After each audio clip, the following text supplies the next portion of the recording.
Good afternoon, and welcome to our Committee of the Whole meeting today. We'll just get right into the agenda. Are there any amendments to the agenda this evening? Seeing none, any disclosure of monetary interests that arise from the agenda? Councilor McGuire? I'm going to declare a conflict on priority issue 8A, Conservation Authority Council discussion, since I'm a member. Thank you for that, so noted. We have a delegation, which really happy to see on our agenda tonight. And we have Lisa McLean from LeBoat here to give us an update. And welcome, Lisa. I'll invite you up and let's hear the good news.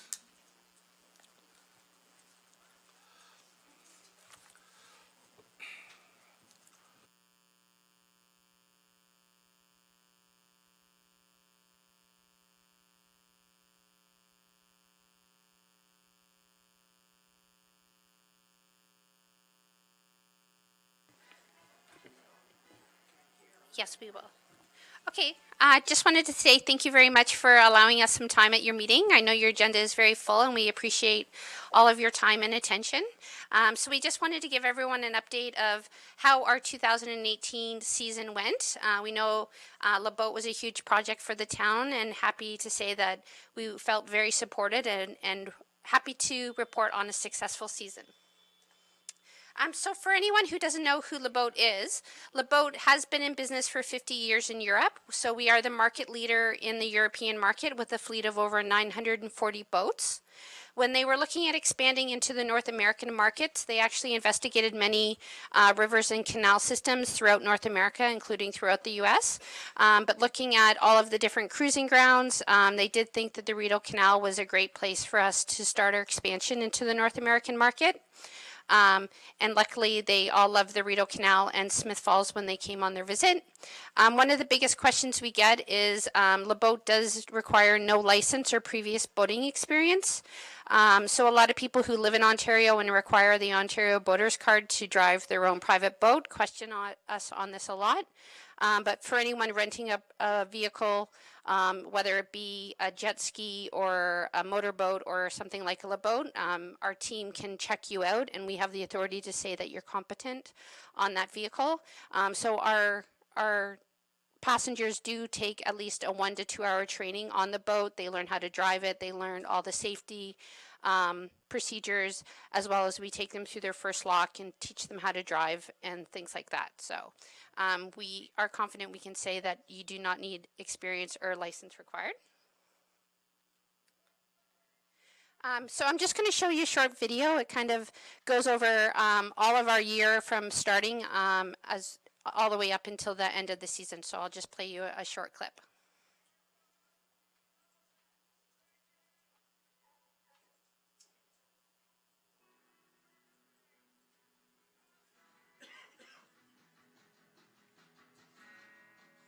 So our journey started in 2019 or 2015 when we first visited the Rideau Canal. And then on September 2016, we brought our global operations and marketing team to also experience the region. We met with all the mayors along the Rideau Canal, as well as the regional tourism boards, as well as Parks Canada, and everyone from the town of Smith Falls as well. So we signed a lease with Parks Canada, so we were fortunate enough to get the Lockmaster House in Smith Falls as our North American headquarters. Not only is that our check-in base for customers, that is our North American operation where we sell LeBoat to all people living in Canada, US, as well as Latin America.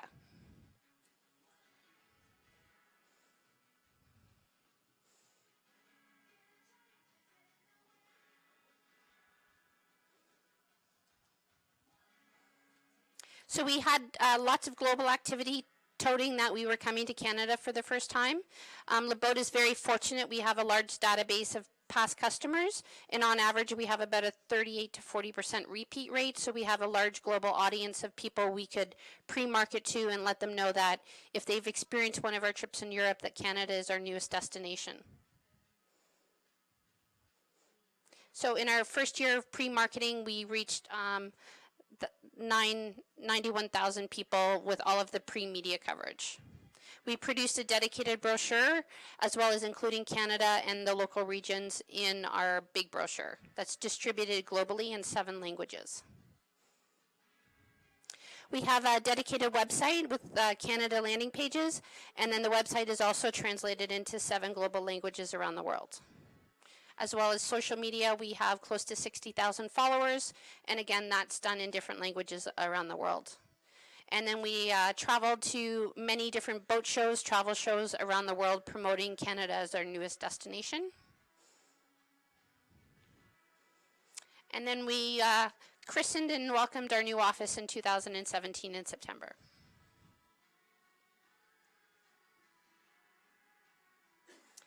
This is all of the boats. All of the boats that came to Ontario were brand new, and these are all of them being built at the factory.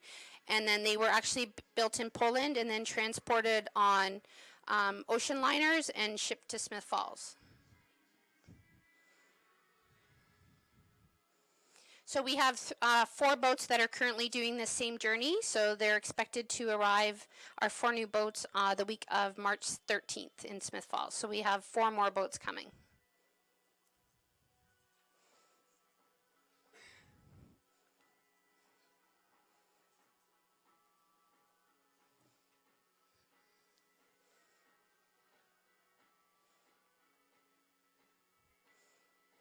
Some of you might remember we had kind of a grand opening for when the boats arrived, and many people attended from the region as well as from Smith Falls. Yay, that's our new boat. And we did think that the Basin looked spectacular all summer long with all of our boats lined up, all shiny and new and ready to welcome visitors from around the world. We welcomed 27 of all of our global sales teams so they could experience the product, as well as our marketing and operations teams so they could go back to their own regions, learn about it, be able to talk to it firsthand, and tell everyone what a fantastic destination Canada is to visit.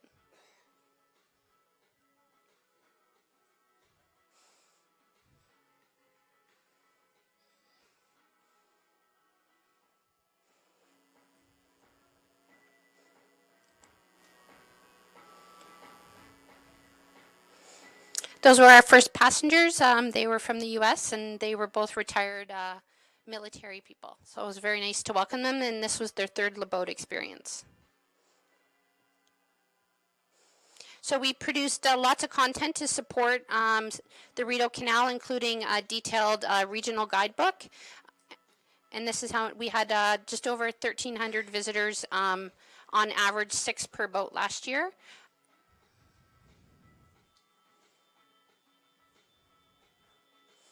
And we also welcome press from all around the world, including up to 25 global travel agents who sell Canada in their regions. And we offered over $173,000 worth of free fam trips for media, so they could experience from 3 to 1 week on the Rideau Canal. And then this is just samples of some of our global coverage. So we also were very fortunate to be hosted on many TV shows. So we had CTV Live, we did Travel Scope, we were just recently featured on Powerboat Television, as well as a big US show coming in September. So this is Great Canal Journeys. It has a viewership of 1.2 million in the UK, and this was their 13th season, and it's a very popular show. Travel Scope, we just got the first edit. There's a fantastic segment on Smith Falls featuring the Railway Museum, Tweed, as well as the canoe build at the high school, and then a really good overview of everything that happens in Smith Falls.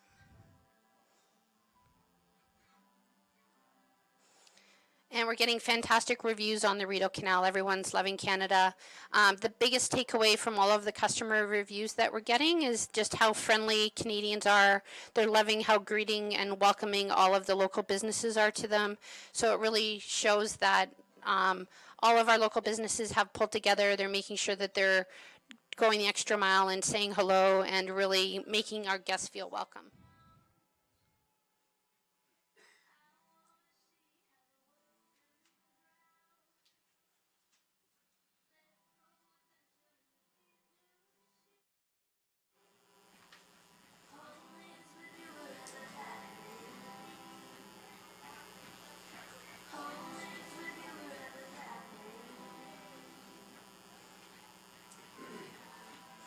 So sad to see them come out of the water. But luckily, spring is around the corner and they'll be in the water again soon. So we just want to say thank you to everyone on the town council, as well as all the local residents and local businesses in Smith Falls for a fantastic first year and all of your support in the previous years to make it happen. And we were really happy to see that we did have a very successful year last year.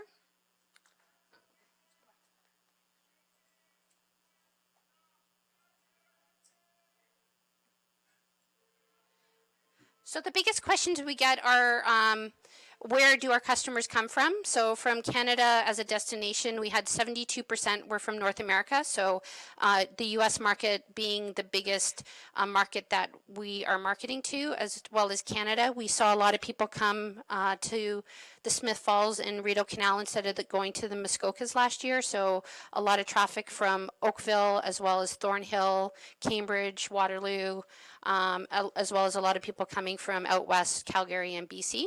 And then Germany was our third largest source market, but we also welcomed guests from Australia, South Africa, and the UK last year, as well as France. So we are seeing people from all around the world. So 25% of our market is coming from Europe, and 3% the rest of the world being Australia and South Africa.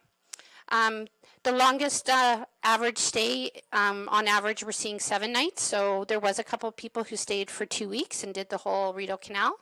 And then the local people are the ones that we're seeing doing the 3 and 4 night stays. So coming from Toronto or driving up from Oakville and things like that. We are seeing a lot of people drive up from the U.S. as well. So we are marketing this year to the upper New York states and any of the border towns, because we found that they were including LeBoat as part of a bigger travel experience. So we know that they are staying in the region and they're shopping and they're driving around. So it's not just a benefit to LeBoat, but it is a benefit to the hotels as well as a lot of the restaurants in the local communities. A couple people were RVers, so they came up and did their RV, stayed at the park, and then they also experienced a few days on the water. As the reviews were showing you, our customers are really loving the Rideau Canal with great reviews on FIFO as well as TripAdvisor. We do have samples of our brochure, and luckily Canada is on the cover this year for our 2019 brochure. And then we did put together a very in-depth Rideau guidebook that's available for download, or we can provide copies if anyone wants them. So it was a 72-page guidebook on the Rideau Canal, and it did feature all of the stuff to do in Smith Falls, including the Railway Museum, the Heritage Museum, the biking paths, as well as shopping, and we highlighted the local festivals like the powwow. For 2019, as the video said, we're expanding, so we'll have a fleet of 20 boats. So we're getting 4 new boats, including 3 that are 5-bedroom with 5-bathroom. So we're expecting a lot more larger groups and families to be traveling with us. So great news for local restaurants and businesses. It sleeps up to 12 people. And then we are expanding to have a satellite base in Sealy's Bay. A lot of people are looking to spend as much time as possible on the Rideau Canal, so we are opening a second base so they can do a one-way cruise. A lot of people, too, are driving up from the Kingston area, so they can start in Sealy's Bay and then end in Smith Falls. And thank you. So if you have any questions, I'm happy to answer them. But again, from everyone on the LeBoat team, thank you very much for all of your support. We're happy to say that we had 7 full-time employees this year with 3 part-time, as well as we use local businesses for all of the boat cleaning and all of the laundry services, as well as using the local businesses for all of the grocery packs that we put on board, as well as promoting the local breweries and other attractions in town. Great. Thank you, Lisa. Any questions from committee? Councillor Alford? Just now I've discovered that it's also an investment opportunity for people. Yeah, so if people want, they can buy the boats. So they can invest and buy a couple weeks. But we're not allowed to sell the boats in Smith Falls until after year 3. So for our first 3 years of agreement, they won't be having the boats as an option to buy. But we have had quite a few inquiries from the North American market. because it is very big in the European market. So basically they can buy up to 12 weeks. And then they can rent out the boats for the other weeks that they want. And then they can live on the boat anywhere that the boat travels. Your worship. Thanks, Lisa. Very encouraging to see very positive results for year one. The last council established tourism as one of our key strategic priorities, and we'll likely be continuing with that as a priority going forward. Great to hear the feedback of 4.8 out of 5 on average, and I think it's report card day for kids in some schools today. So if they come home with marks like that, we'd be very excited. So it's very positive feedback on the experience here, and I met with a number of the, especially the fam tours that came through, and I guess we're fortunate to live in an area which they see as probably more beautiful than we even see it from looking through their eyes. Question just goes to opportunities for us in the future to continue to, I guess, leverage the experience they're having here. So if they're coming for 4 or 5 days, we want them obviously to stay longer, spend more money, spend more time here. Do you get feedback from your customers as to other things they're looking for while they are here, whether that be on land or water experiences or? Yeah, that's something that we are surveying them to find out how long they're staying and where else they're going. So a lot of people did say that Le Boat was only a portion of the rest of their holiday. So we can dig deeper and find out what else they're doing. But we know that a lot of people, we worked closely with the Best Western in town last year and had a special Le Boat rate. So they can't check in their boat until 4 o'clock on the day of arrival. So many of them come in the night before knowing that they're flying internationally. So they're flying into Ottawa and then taking a taxi or a shuttle to Smith Falls and then staying at the Best Western. So we did find that last year sometimes hotel accommodations were hard for people to find if they were booking that last minute or if they did want to stay. So it's great to see that there's other opportunities happening in town. And then I'd say just the more we provide them with any rack cards, we provide them, every boat had the Smith Falls Visitor Guidebook. They do have boats and kayaks on board, so we do encourage them to ride the trails. But I think with all the new restaurant options in town too, I think it's a lot of great stuff is already happening to support the Le Boat travelers. We will need more information on shuttle bus services between Smith Falls and Sealy's Bay, because if they are starting in Smith Falls and returning to Sealy's Bay but drove, they'd still need to have some type of taxi service between. We're not offering a shuttle. So that is a need, as well as an affordable transportation if they wanted to travel just outside town, or even a lot of times it was expensive for them to get from the Ottawa airport to here. So shuttle services or taxis, a lot of them took the taxis to go buy their groceries or go to the liquor store.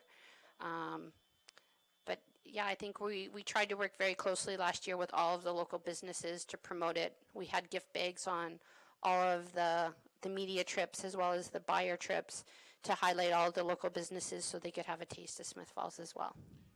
Any numbers on 2019 season, what your sales are like? Yeah, we actually are having we're exceeding our expectations in the last couple weeks.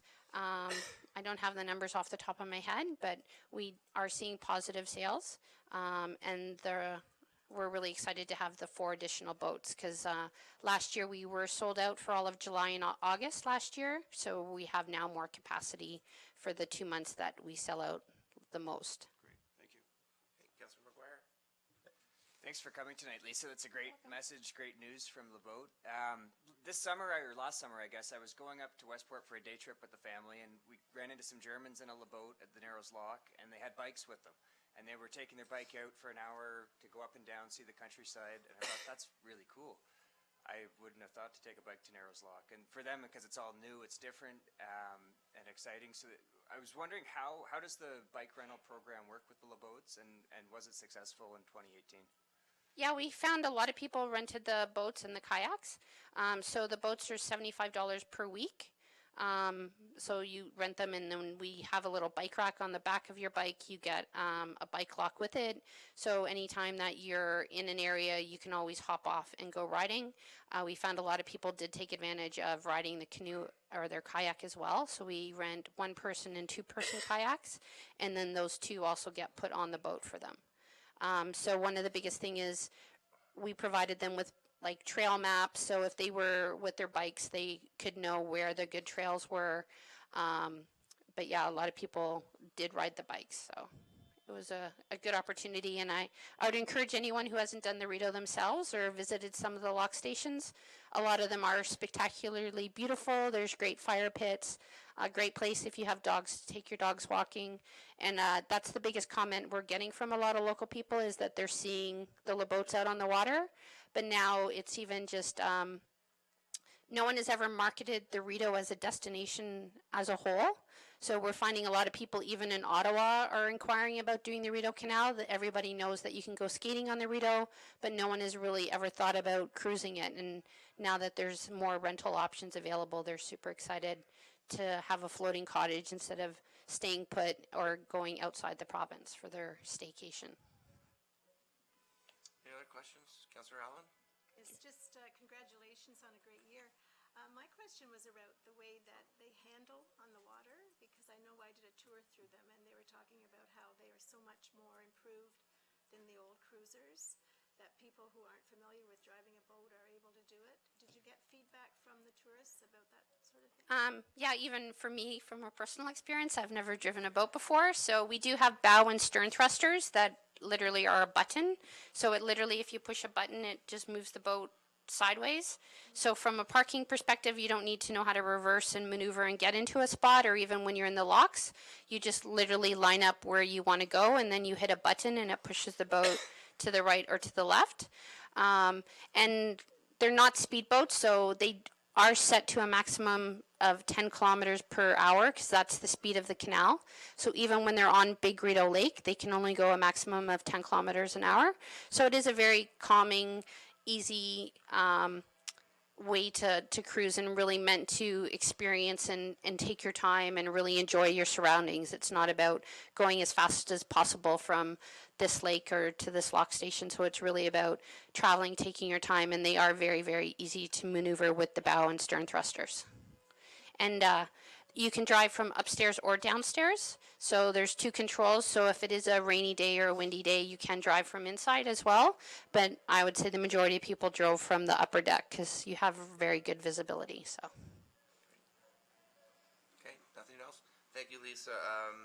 You came to my service club a while ago, and this message was delivered, and I said you've got to come and get it out there, because the economic benefits that we've experienced from having you here from last year is tremendous, and I can only see it growing. And I actually got a call from an old colleague of mine from 30 years ago on the Hill, asking me about the boat. So when Rico from Sault Ste. Marie calls, That's hook 'em good. up. Well, we're very fortunate to have 8 global offices all marketing the Rideau Canal and coming to Smith Falls. I think that's one of the benefits of Le Boat, is there has never been anybody talking about the Rideau Canal as a destination. So we certainly have put the Rideau Canal on the map through global media coverage as well as international buyers, and we're super excited to see all the TV coverage that's starting to come out this year as well. And happy to share the link to all of the TV shows that we've been in so everyone else can watch it. To involve the community, we did participate in Smith Falls Open House, and when we do have a TV show that comes out, we did host a free movie night and aired it twice at the Station Theatre. So we are looking at doing more of that, because we do want everyone in the community and all the local businesses who supported us to really come out and see themselves on TV or see what the Le Boat experience is all about. Any TV show about Le Boat is also about Smith Falls, so Yes. it's all good. Thanks very much Thank for you. coming. Have a great year this year. Thank you. We'll continue. We have no adoption of minutes. Do we have any CEO or director's reports this evening? We have 2. Troy? Thank you, Mr. Chair. Got a bit of a sore throat tonight, so Four items I just want to update the committee on. We've posted the 2018 drinking water system report. It's now on the web. We've also relayed that to our partners in Montague, so they got a copy of it. We will have our staff do a presentation to committee in the month of March so they can formally receive the document as required by legislation. Second update this evening, County of Lanark's notified that half-load restrictions will be in effect as of March 8th. It doesn't affect us directly, but a sign of spring is coming. On the snow removal budget, I'd like to update council that we are trending to be over budget in snow removals. So essentially our cost to rent trucks to haul snow to our 2 snow dump locations are pushing the envelope. Our draft budget for 2019 is $76,800. We may go through over that envelope this year. The good news is, however, we have not, as of February 15th, we had not purchased any salt. We made a $20,000 purchase of salt materials in December with council's blessing at the previous contract rate of $78 a ton. And right now we're hearing from vendors that with the shortages, that's now reaching between $155 and $170 a ton. So looks like we dodged a bit of a bullet there.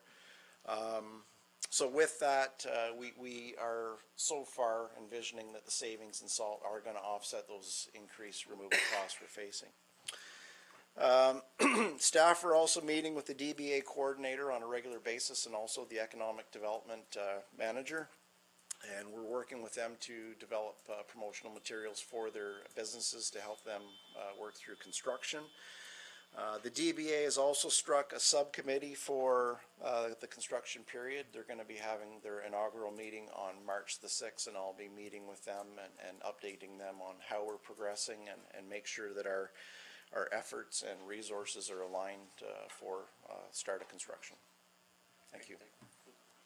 Questions? Councillor Dwyer? Thank you.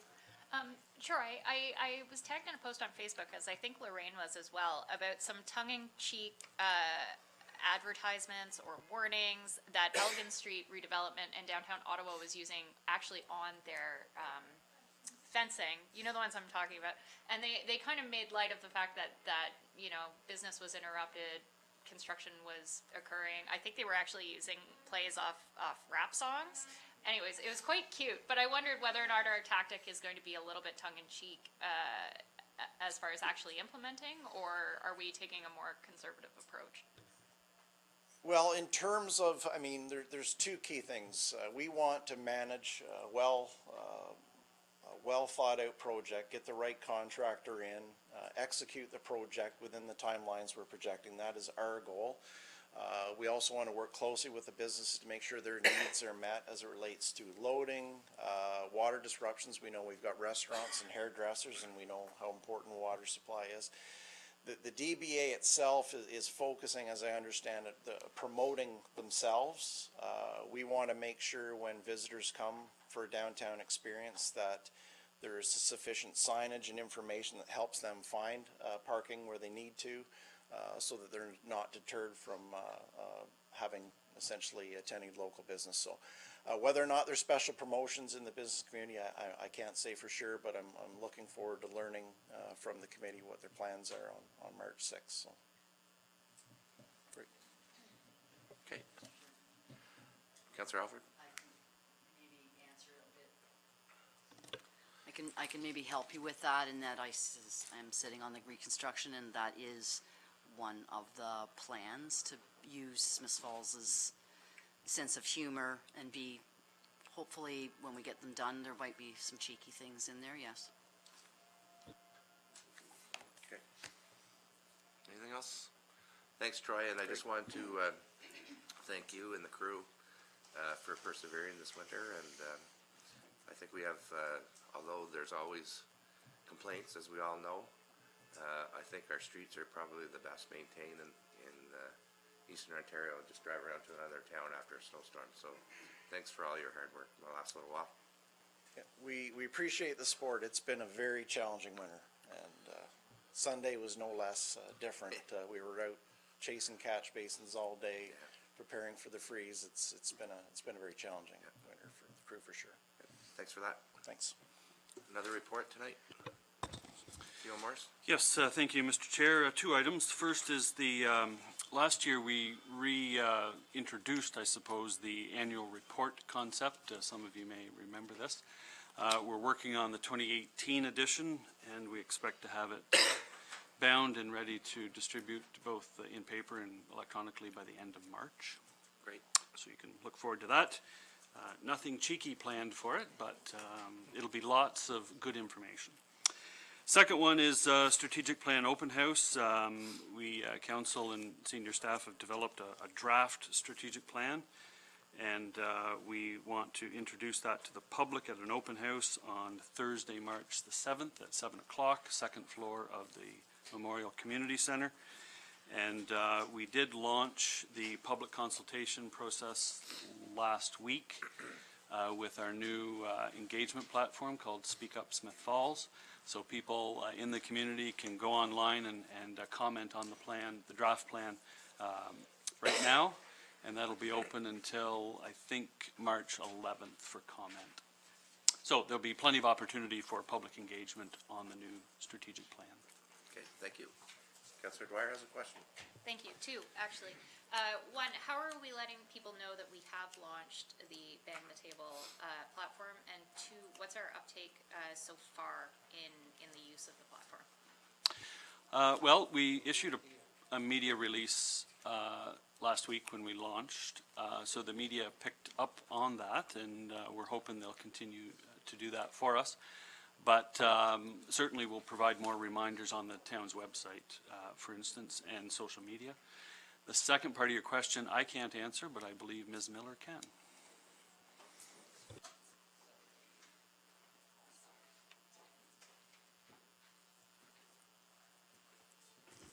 Crowded table tonight. So I can just answer that briefly. We have had 242 visits to Speak Up Smith Falls in the first few days, with 90 registrants. Just to break it down a little bit, there's different levels. So 17 people took part in surveys so far. We've had 94 people read the strategic plan document, which is good, and 187 have browsed the site and looked at pictures and done different things. So that's kind of a very brief 5-day overview so far. Can I just ask a follow-up to that? On the site, and I have registered, but I haven't taken the survey yet, and I haven't really delved into it. Is there a mechanism to see what the comments are? Yes, we can pull that report. Okay. Publicly? No. No, it's from the back end so that people don't always see each other's comments. They Okay. can put their own Not in even when they're doing redacted, you surveys. could have- So, Okay. yeah, Okay. good. Thank you. Thanks. That's it. Okay, we'll move on. Lots to do. We have two correspondence items. The first one, I trust council's read from Trails Canada Trail. Topic was a great trail. I think it's an information piece, and we're going to be, I think, probably supporting that. I don't know if we need to put that on.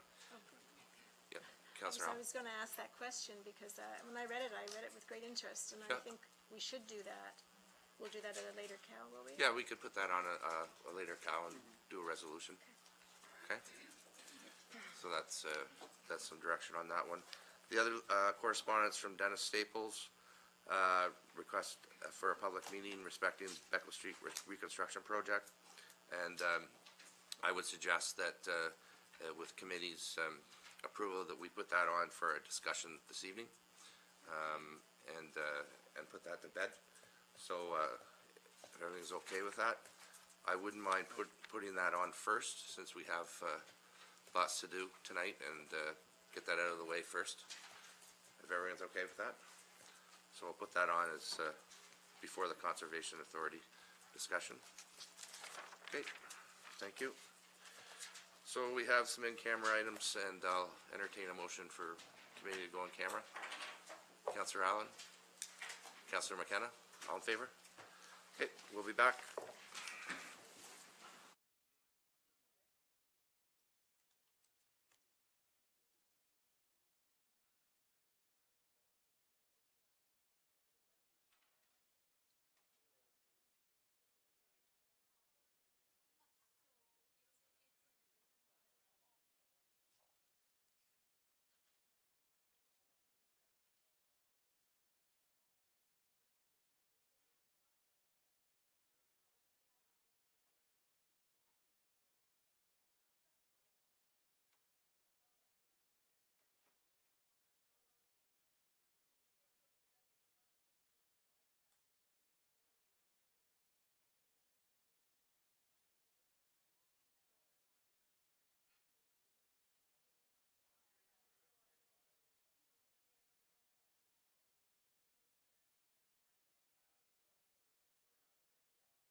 Okay, we're back, and apologize for the length of that, but we had things to do and we had to do them, so I think that your worship had, well, first we're going to rise and report on the first issue, so I'll recognize your worship on that one.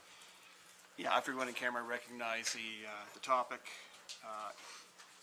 personal issues about identifiable individuals. I have pecuniary interest with the family members of one of the identifiable individuals, so I recuse myself from that discussion. Okay, so that'll be so noted. Thank you for that. So the rise and report on the first issue was council discussed personal issues about an identifiable individual in connection with the student counselor program. Staff were given direction on that. The second one, the rise and report is council dealt with a proposed disposition of land, and again, staff were given direction. And finally, a proposed acquisition of land was discussed in the third item as a rise and report, and again, staff were given direction. So we're back now, and I'm going to go into priority issues. And at the start of at the correspondence portion of this, committee has agreed to discuss a piece of correspondence that we received from Dennis Staples regarding the Beckle Street reconstruction project, and it's a request for a public meeting, and I'll open it up for council discussion at this point and recognize any committee members, or I can go first, whatever you'd like. I'll go first. Okay, so we received this letter from Mr. Staples last week. And for me, in terms of transparency and communicating with the taxpayers, and given my experience on all kinds of different issues, both federal and provincial, that are controversial, that raise people's emotions, the course of action is to have a listening session, to listen to people, explain what has been done, what's being done, and that way you can always be assured that you've done due diligence on what you're doing. And as an elected official, that's my responsibility. And I'm not asking for, and I don't think Mr. Staples was asking for a revote or reconsideration. What he's asking for is people to have an opportunity to express themselves. So I'd support it. I think with a project this size, there's been very compelling arguments on both, and the people that I have my views on it, and I've expressed them. I'm not going to express them again, but I think that it's an opportunity for council to communicate, to explain, and to talk about why this decision was made. And it's an opportunity. Shouldn't be a conflict. It should be an exercise in communication from both sides. And I support it. I'll open it up to my caucus, or my caucus colleagues, council colleagues here, to speaking of my old days, to weigh in on it. But that's how I feel, and I'll certainly abide by what the committee decides tonight, but that's my view. So, Councillor Dwyer, you had something to say? Thank you. I feel like you just promoted us all from council to caucus. I'd like to thank former Mayor Staples for A, providing us with the correspondence, and also B, for joining us here tonight. I reached out to Dennis after we received the correspondence and then requested some confirmation from CAO Morris about how he thought we should proceed, and I'd ask for him to touch on that before moving on. But I firmly believe that part of the folly in undertaking this process at this time was the inability to give due consideration through public consultation. That was my adamant position from day one, and I continue to feel that way. Like Jay, I don't disagree that the opportunity for having a conversation with members of the public is not gone, and I think it speaks to Councillor McGuire's comments at the vote about the need to undertake some healing. I don't know that a public meeting in a traditional format is the right way to do that, and that's why I would seek direction from staff on investigating some sort of mediation tactic to allow for meaningful conversation. Too often, I think public meetings just become firing lines that aren't effective means of creating communicative linkages between both sides. So I'd like to see staff really provide some direction on how we could undertake public consultation in a meaningful and productive way. I would like to see it happen. I'd like to see it happen sooner rather than later. But I think it's important to understand that at this juncture, the likelihood of a revote is very, very unlikely. And my concern with hosting a public meeting is that there may be a misconception that securing a public meeting will result in a revote. And I don't think that's the case for a lot of reasons. And Sean covered them fairly eloquently in the article in Hometown News that was released today. But principally, it comes down to the fact that the tender submission is going out on March 11th. And in order to meet deadlines to be in construction this season, with the funding that we have already secured, and hopefully with more, that means that the opportunity to reconsider this is gone. Now, certainly, if Connecting Link funding is not approved, and construction cannot occur this year, I mean, perhaps maybe then there's an opportunity to revisit, but based on the current timeline that staff has given us, I don't feel like that's warranted. So on that note, perhaps CAO Morris could indicate how the procedural bylaw allows for public meetings of a non-statutory nature, or whether or not there'd be an alternative format that we could use to gather public feedback in person. Through the chair. Yeah, so council has the authority to have a public meeting on any matter that they wish. I can say in my 28 years of experience, it would be completely unorthodox to have a public meeting after a decision's been made. That's not occurred in my career. But that doesn't preclude other forms of interaction. So I mentioned earlier on that we launched the Speak Up Smith Falls, so you know, we're looking for public feedback on other items. That's one avenue on this one. We've produced a Q&A to provide some fact-based information around the project and how it got to the point it is and how the decision occurred. So that piece of information is available to be released tomorrow. So that would be one way to communicate, at least in a one-way fashion. And aside from that, I think, you know, if there were identifiable individuals that wanted to engage in a conversation, that could be done as well. In this case, I'm not clear on who the individuals are, but if there were representatives of groups that have taken exception to the decision, council can engage directly with groups of people. So if there were identifiable folks that wanted to have a conversation, that's available as well. So there are lots of ways to communicate. I'm not sure the utility of a public meeting in terms of altering course, but there's certainly ways, and the Q&A is a good start to disseminate information in a fact-based way. Nikki, you had a follow-up? Thanks, yeah, I did. I hear what you're saying about the Q&A and the Bang the Table platform. I don't think it captures two-way communication, and I think that's really what's needed to undertake some healing in this process.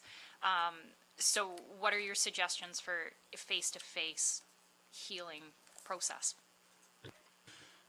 So if council wanted to go down that road, I would suggest identify a group of individuals that have taken exception to the decision, and a small group of council, not full council, meet with those people and have a two-way conversation. That's available on any issue, including this one. Go ahead, Nick. Thank you. I would suggest that there are several individuals, and former Mayor Staples being one of them, who have reached out directly to staff and council to coordinate this, and I would suggest that it's probably a great opportunity for you to approach them. Wendy? Couple of things that It's just a couple of things. I don't, this microphone is as It loud doesn't- as I go. It doesn't, it's just for the TV. Okay. Just something that you mentioned, Nikki, was whether or not, if we got a shovel in the ground this year, we would lose the $1 million for the underground if we don't get a shovel.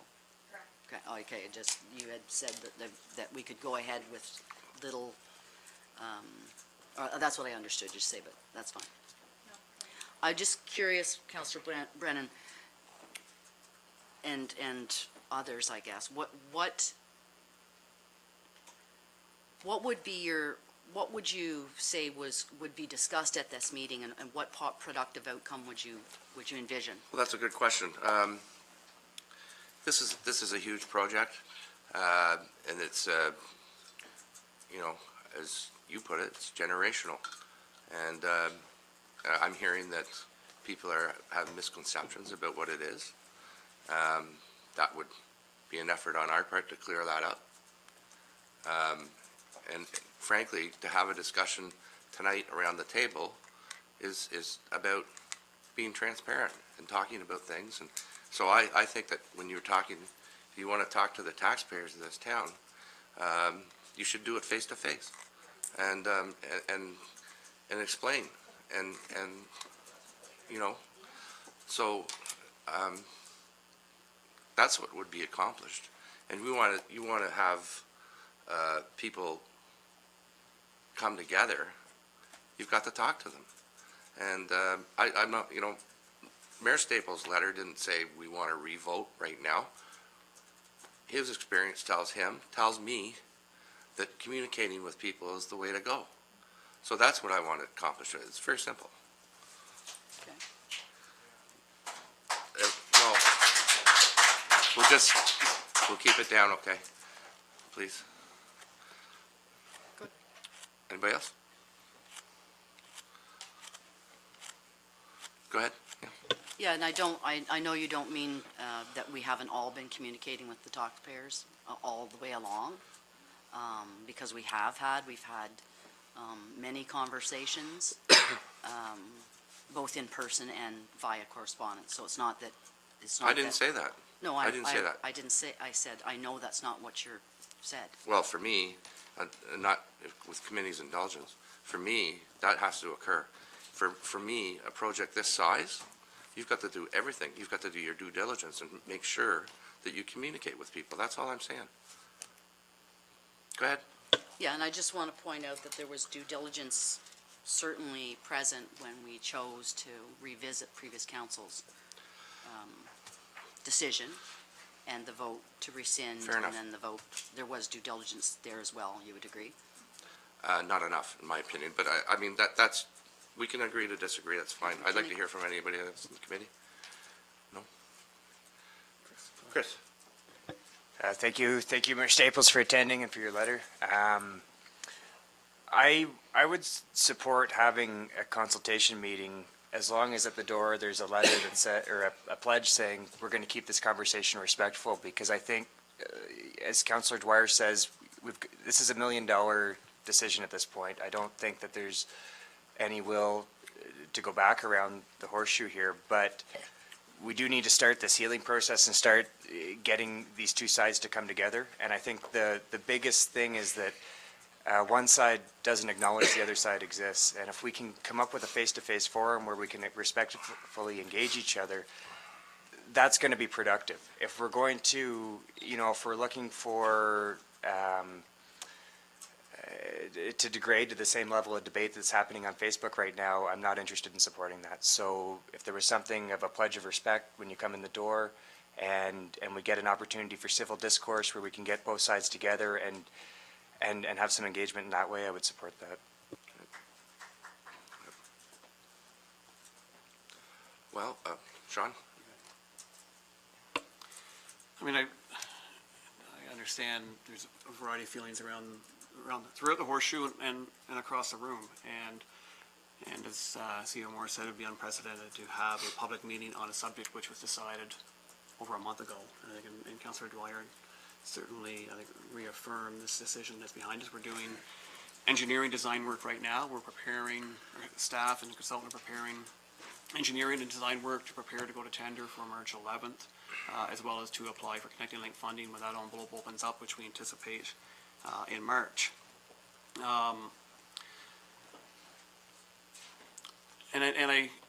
We hear the transparency commentary, and I take exception to that because, if anything, I think, is someone snickering? No, I have a cough. Okay, sorry. Because I think we have been trying to put communication out. I probably myself have put more stuff out there than I normally would with any subject already decided. I attempted to answer questions via email, via Facebook, and at the same time, taking that risk, because I know that there's been a lot of bitterness, but bitterness which is really degraded to really mean-spirited and rude commentary from a number of people. I mean, we're all democratically elected to represent this community. We all committed an oath of office to do the best we possibly can for the future of our community. And that doesn't mean that there won't be times that we'll disagree on subjects. But I think we should be able to politely disagree and be respectful to each other. And in many cases, that has not been the commentary which has been out there. Now, that said, we've got $933,000 in funding secured for this year. If we don't move ahead, we forego that on the hope that we would get funding in 2020 for something else. So I think council will have the discussion, do we move ahead this year or not? And my feeling is we've got a bird in the bush is better than, sorry, a bird in the hand is better than two in the bush. And not knowing what future funding streams will be like, I think we have to move ahead. And that's why we're going to tender on March 11th. But if I can suggest a compromise in that, I agree a public forum, based on the feedback we've received and based on what we see out there, could degrade very quickly to just a lot of bitterness and shouting and yelling, and I don't think that's fair to step into that environment. What do we have to gain? What I would suggest is, if there are spokespersons, leaders for this group of people who are opposed to council's decision of January 21st, then they, as a core group, contact the clerk and ask to be a delegation at next week's council meeting. That's March 4th. It's a week ahead of anything that's before the tender date. And if there's questions which you believe have not been answered, which I think we've done, put a lot of effort into trying to get the answers out there.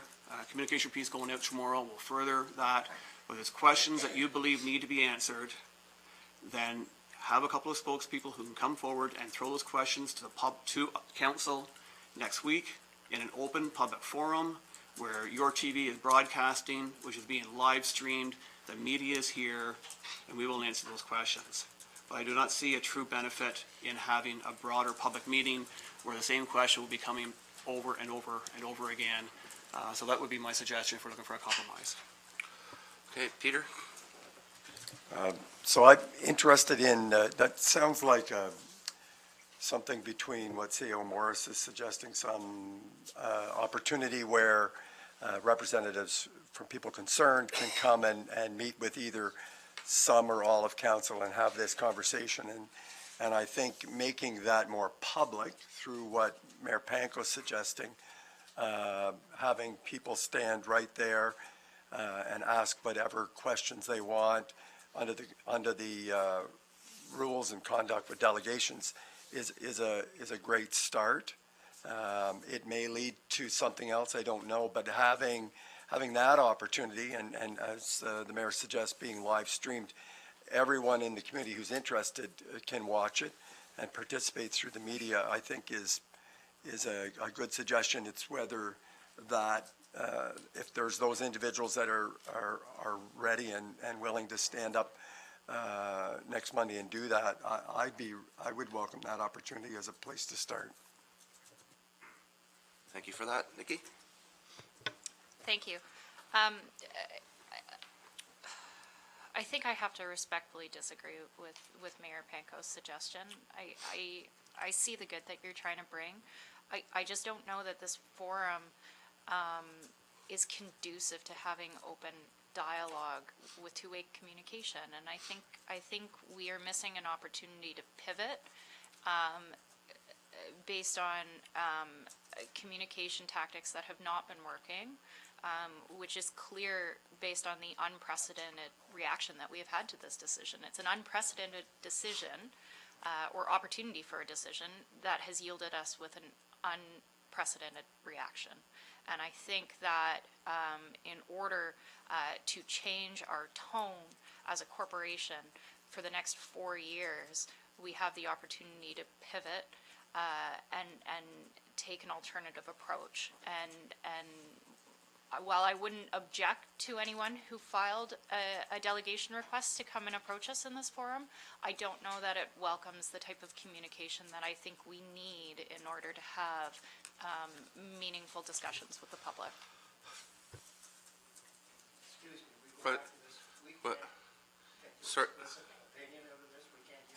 Okay, so we'll try to speak up.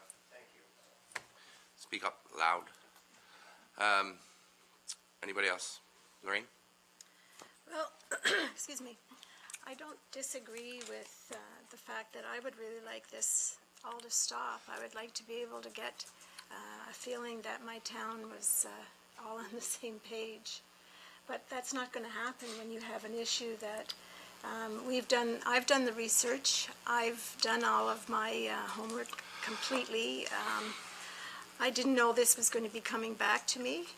I ran thinking that the whole thing was over, and I still, given everything that I researched and looked at and I'm convinced is the right way, I still would like to have conversations with people. I don't want people in our town to be angry and not understand. I'm not sure, like my colleagues, I'm not sure what the best way would be. I think the other thing that I've found in my chatting with people is there are people who are only looking at this issue from parking.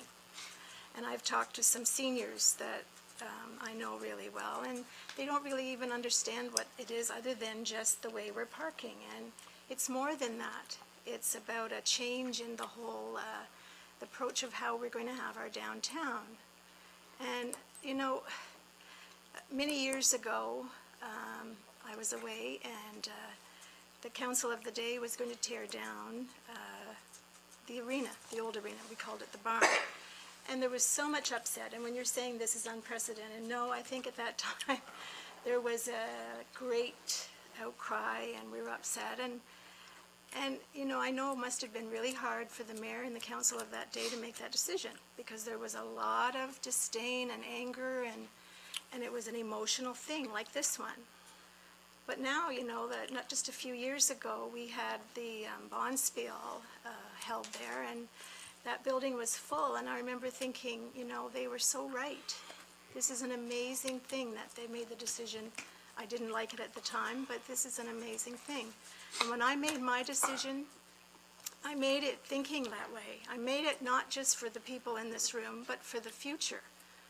My grandchildren that I hope come back and live here, and all the people who are going to be here in the future. So as much as, you know, there's been so much criticism, this was a terribly hard decision to make, especially given the anger and the upset, and in all honesty, the meanness that we've been put through.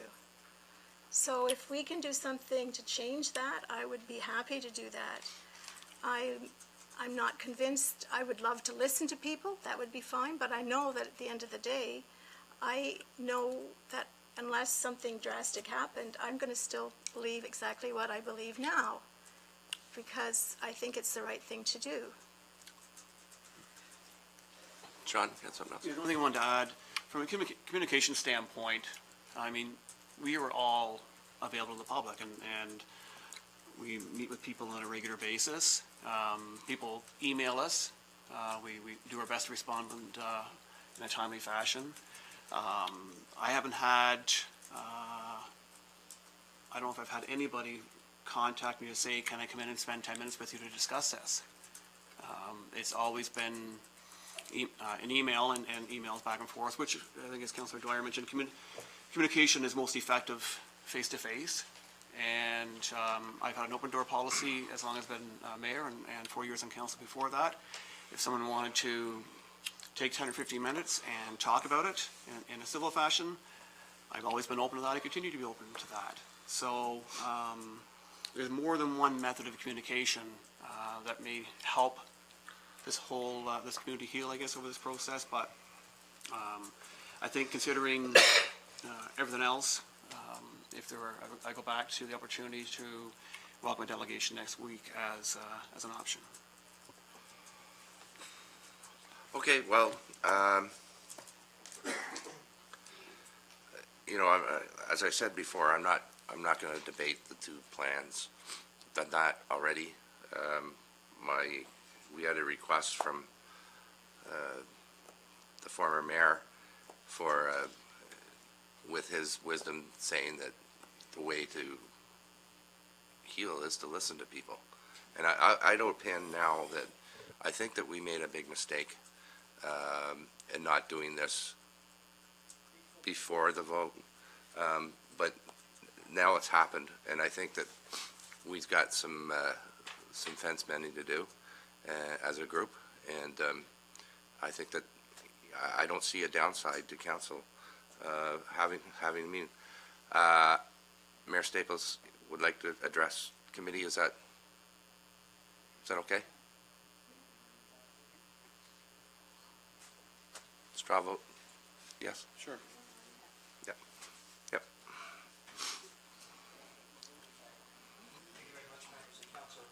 Put your mic on. I forgot how to, I've never been down here before. Thank you very much for deciding today to amend the agenda to put the correspondence on, so I thank you for that.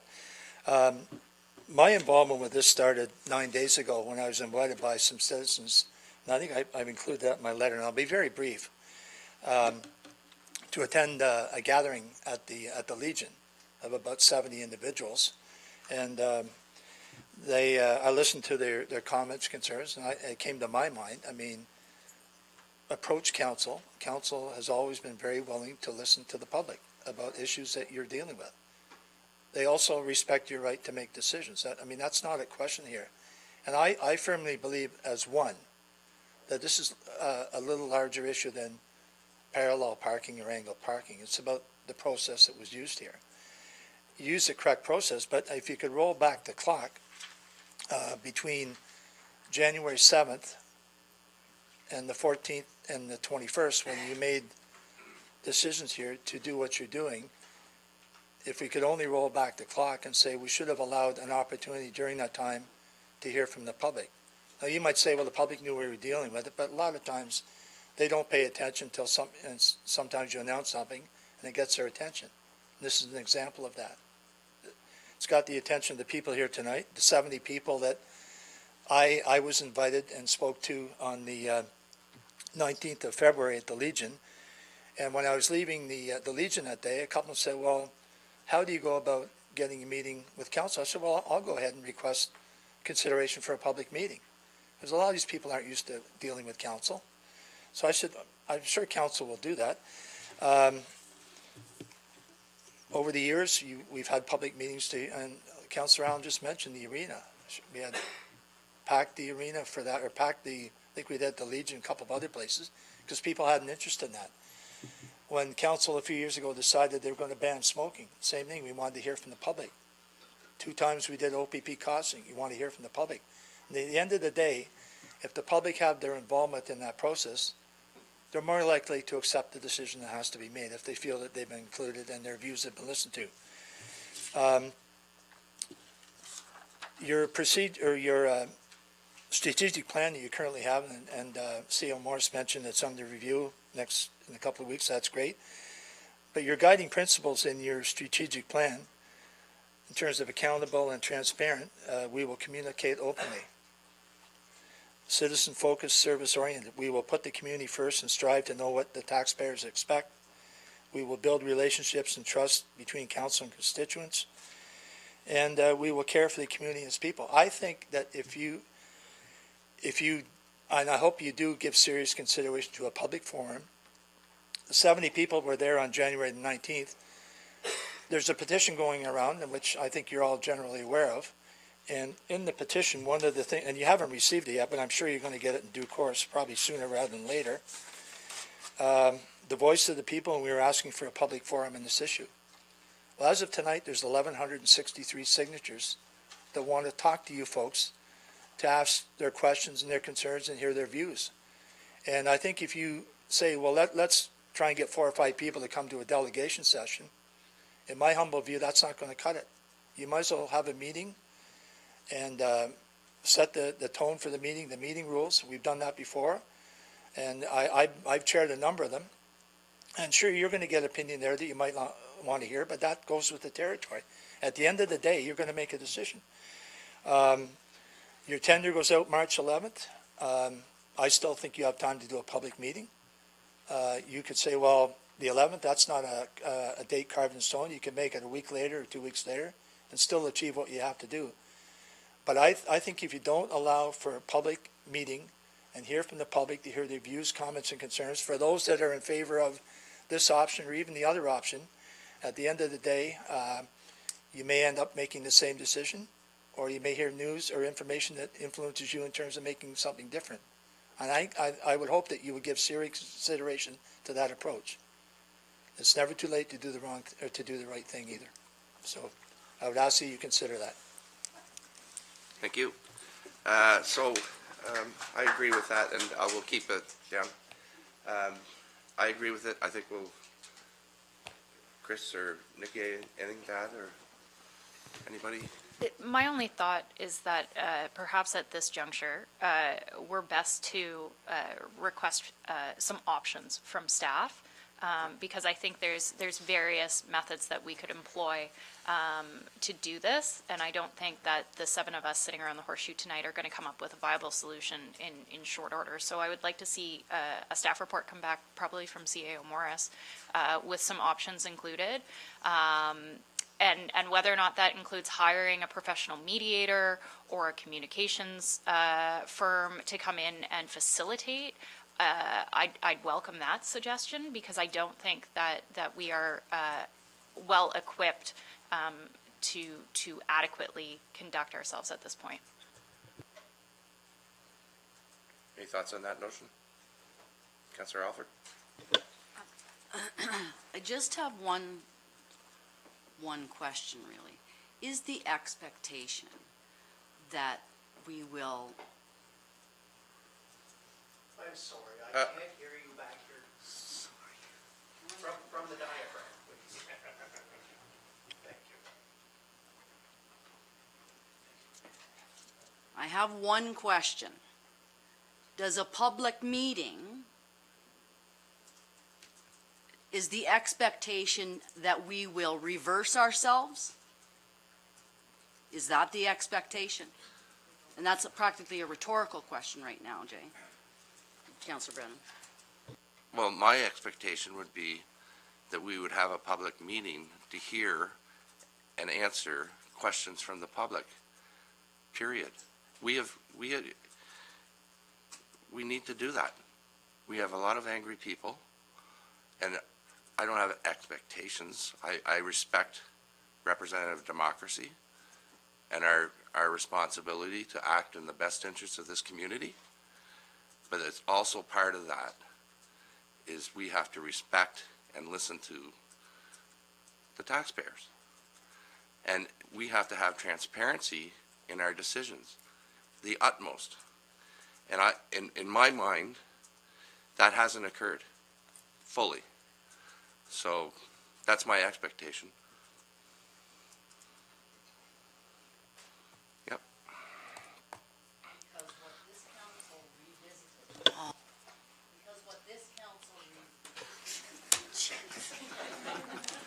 what What this council revisited was previous council's public consultation documentation and information that they were provided with when they chose to take option one.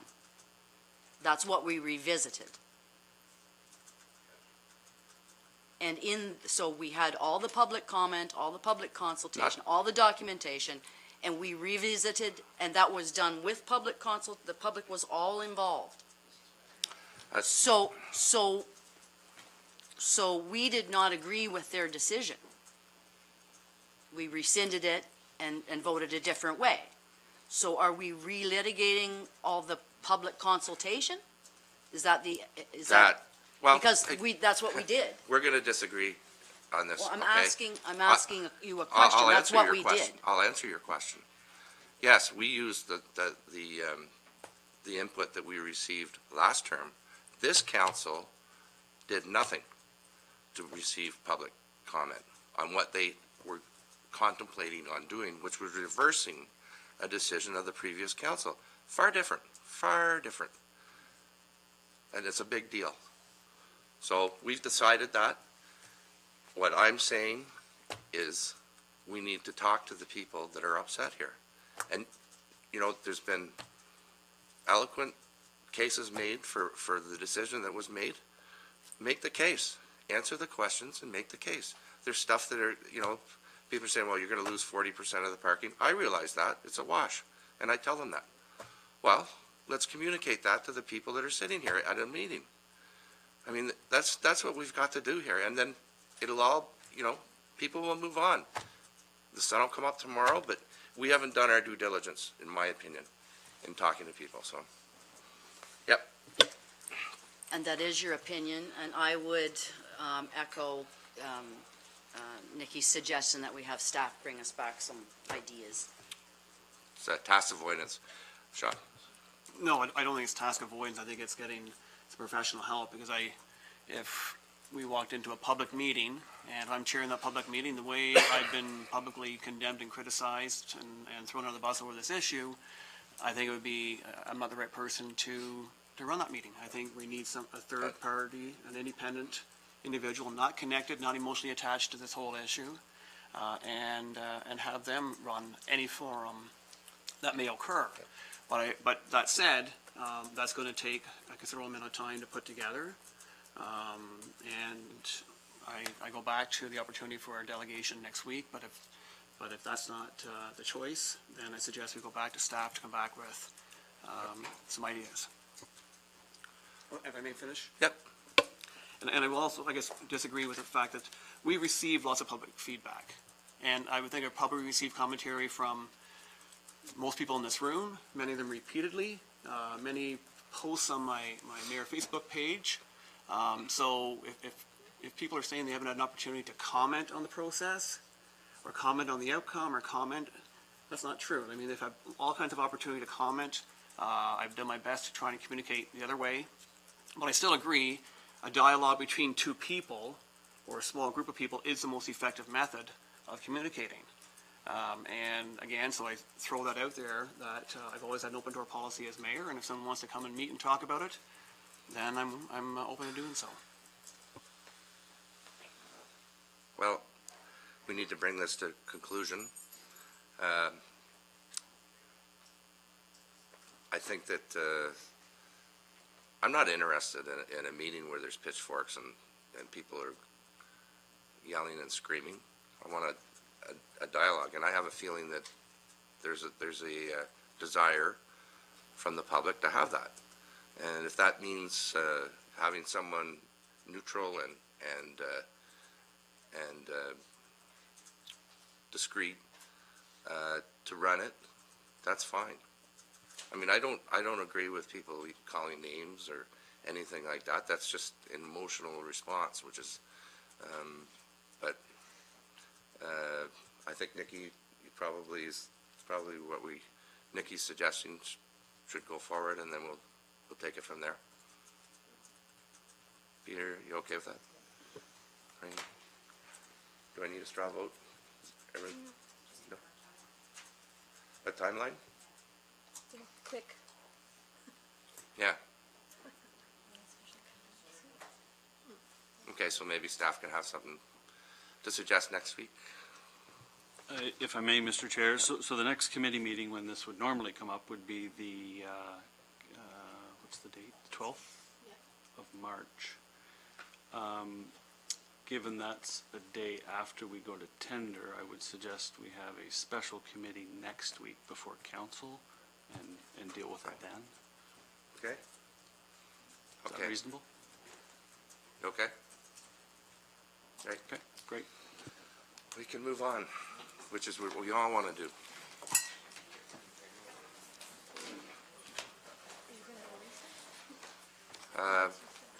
We'll just wait a sec. Some people are going to exit, so we'll let them go. Yep. Mr. Chair, if I may, given the time and the amount of items we have yet to go through, I know Director Dunlop has done a lot of work to prepare for Yes. tonight, but he's going to need about 45 minutes for his presentation. And won't Treasurer Kazil need quite a bit too? Budget will be fairly quick. Oh, okay. All right. So if, given the decision we just made to have a special committee meeting next Yeah. week, perhaps we could, does next week work? Yeah, okay. Are you okay with that, Troy? Because, yeah, but I know Troy, his reports are, they're not boring.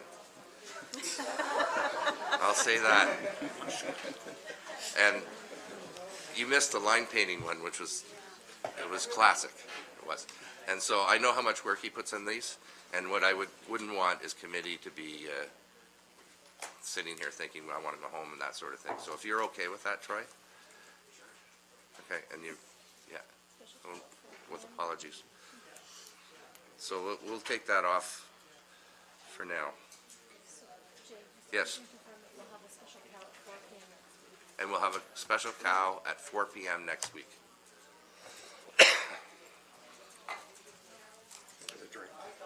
Yes? Well, wait till it calms down a bit.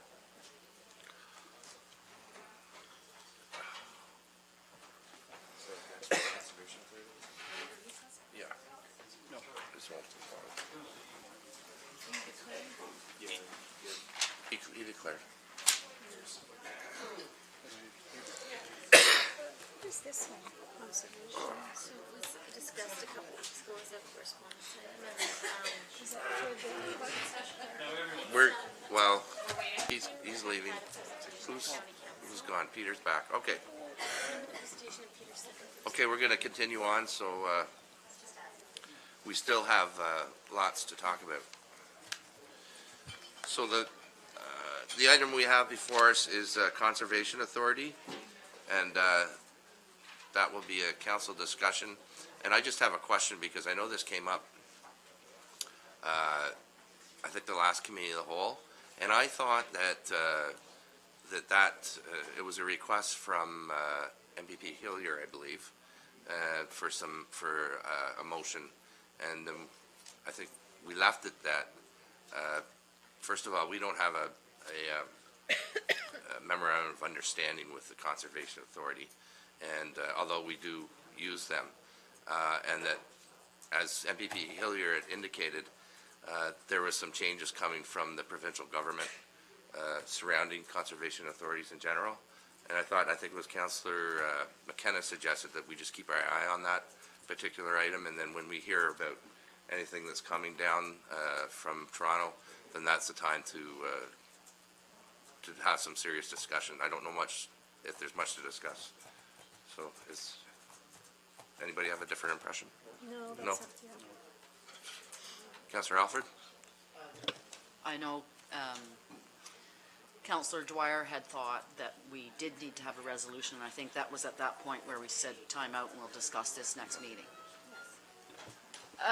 Yeah, so I believe that was before Councillor McKenna tabled the idea of waiting to see what the CA said, and then he was kind enough to circulate the Auditor General's report for the Niagara region, which I read with great interest. But I don't feel like this issue is actually that pressing anymore, given the status of our current MPP. So that combined with pending changes to the legislation, I think we just table it and maybe add it to the pending list? Yeah, I'm good with that. Okay. Okay. So, now we have,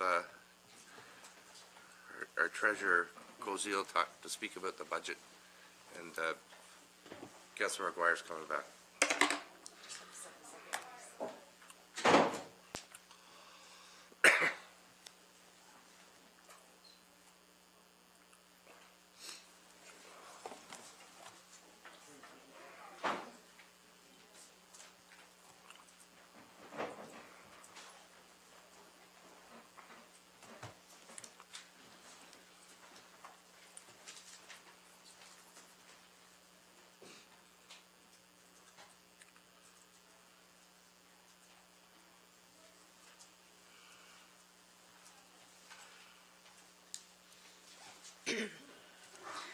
Thank you, Mr. Chair. So staff were here, or we presented the second draft budget on January 21st. And from that, staff were asked to bring forward some proposals for our third draft. One being the average residential property tax increase equal to the 2018 CPI, which is 2.4%.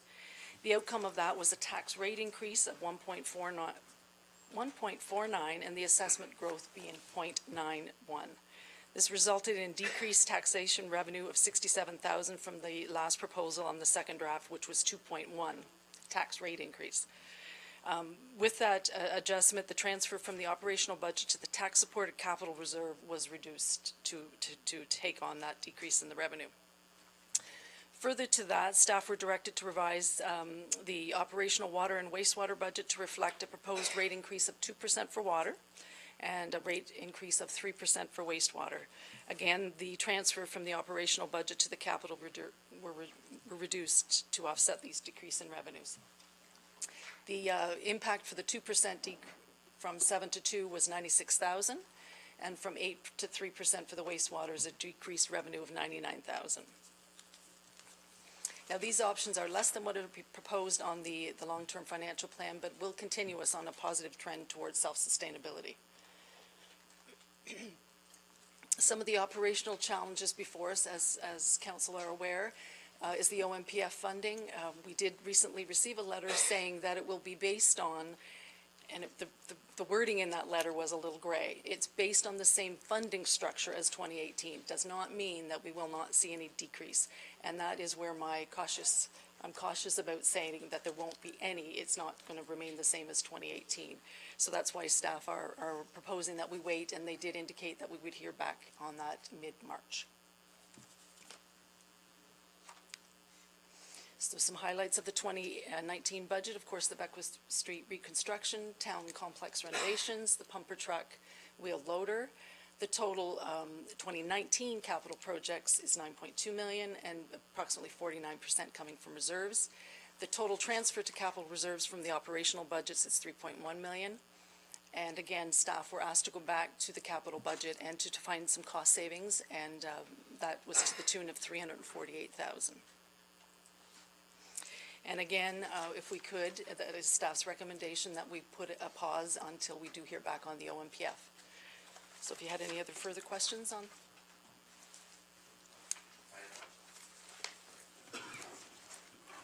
Can you go back to that slide, Janet, on, yeah. So the reconstruction project for 5.7, is that, does that factor in Connecting Link funding? That's the total project. That's a total project? That's correct. Without Connecting Link? That's the cost of the project without Okay. any funding sources, Okay. yes.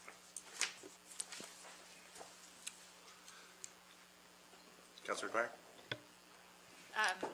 Thank you. Through the chair. Janet, can you please make it as clear as mud for my little brain? If we do not receive Connecting Link funding, what does that do to our budget? We could, there are some flexibility in our capital reserves, not to the tune of what we anticipate or we hoped that we would get in the Connecting Link. We do have capacity for borrowing. It is not what the long-term financial plan calls for, but in the past, as staff or council members that have been on, we have deferred some capital that was suggested or proposed in the long-term financial plan. Okay, thank you. Also, in looking at the deferrals suggested in Schedule 1, I will say that I'm very, very saddened to see that the Victoria Park splash pad has been cut, as well as the Victoria Park entrance enhancements. But I'm trusting, I'm trusting that they will not be forgotten in future years, and that there are other park enhancements that are coming forward. But I am very disappointed to see that those are both gone. Councillor Alford?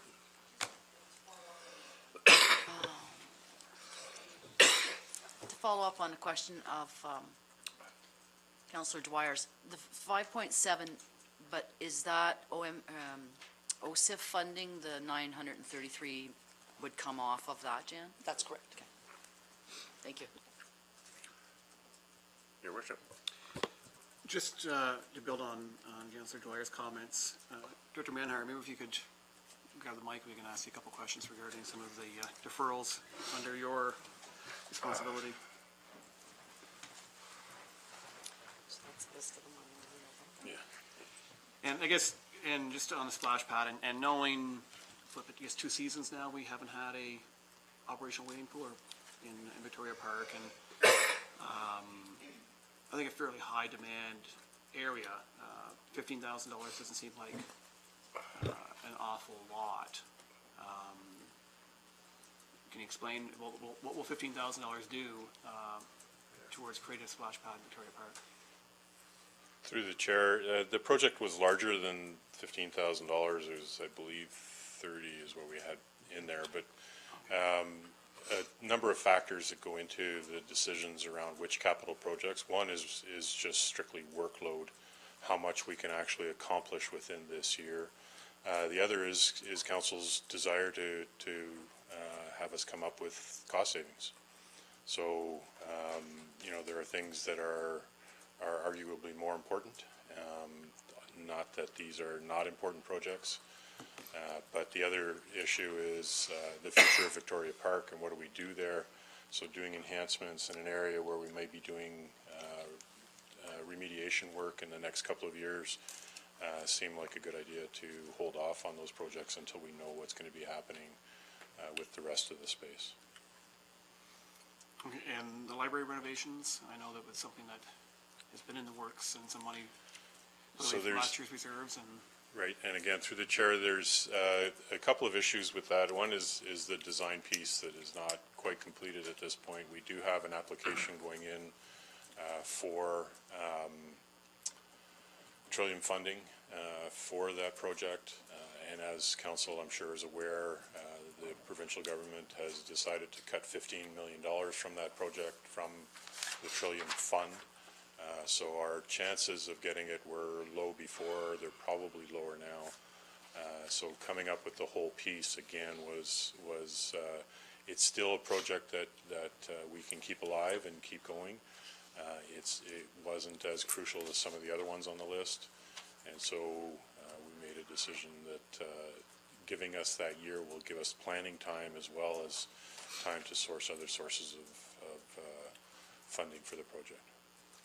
Right, thank you. Just one final question, I guess. I'm not sure who would answer best, but are there projects that, if we defer the budget acceptance until potentially third, fourth week, or towards the end of March, are there projects which we will be in a less competitive position to go to tender if we defer the budget that far, or is there some pre-budget items that we should be getting out there quickly to make sure we get the best possible price? Through the chair, far and away, the biggest impact is Beckwith, so I think we've already covered that. We did have a discussion amongst the management team, and they felt that the projects in the capital plan, the other ones can wait until later in March to proceed.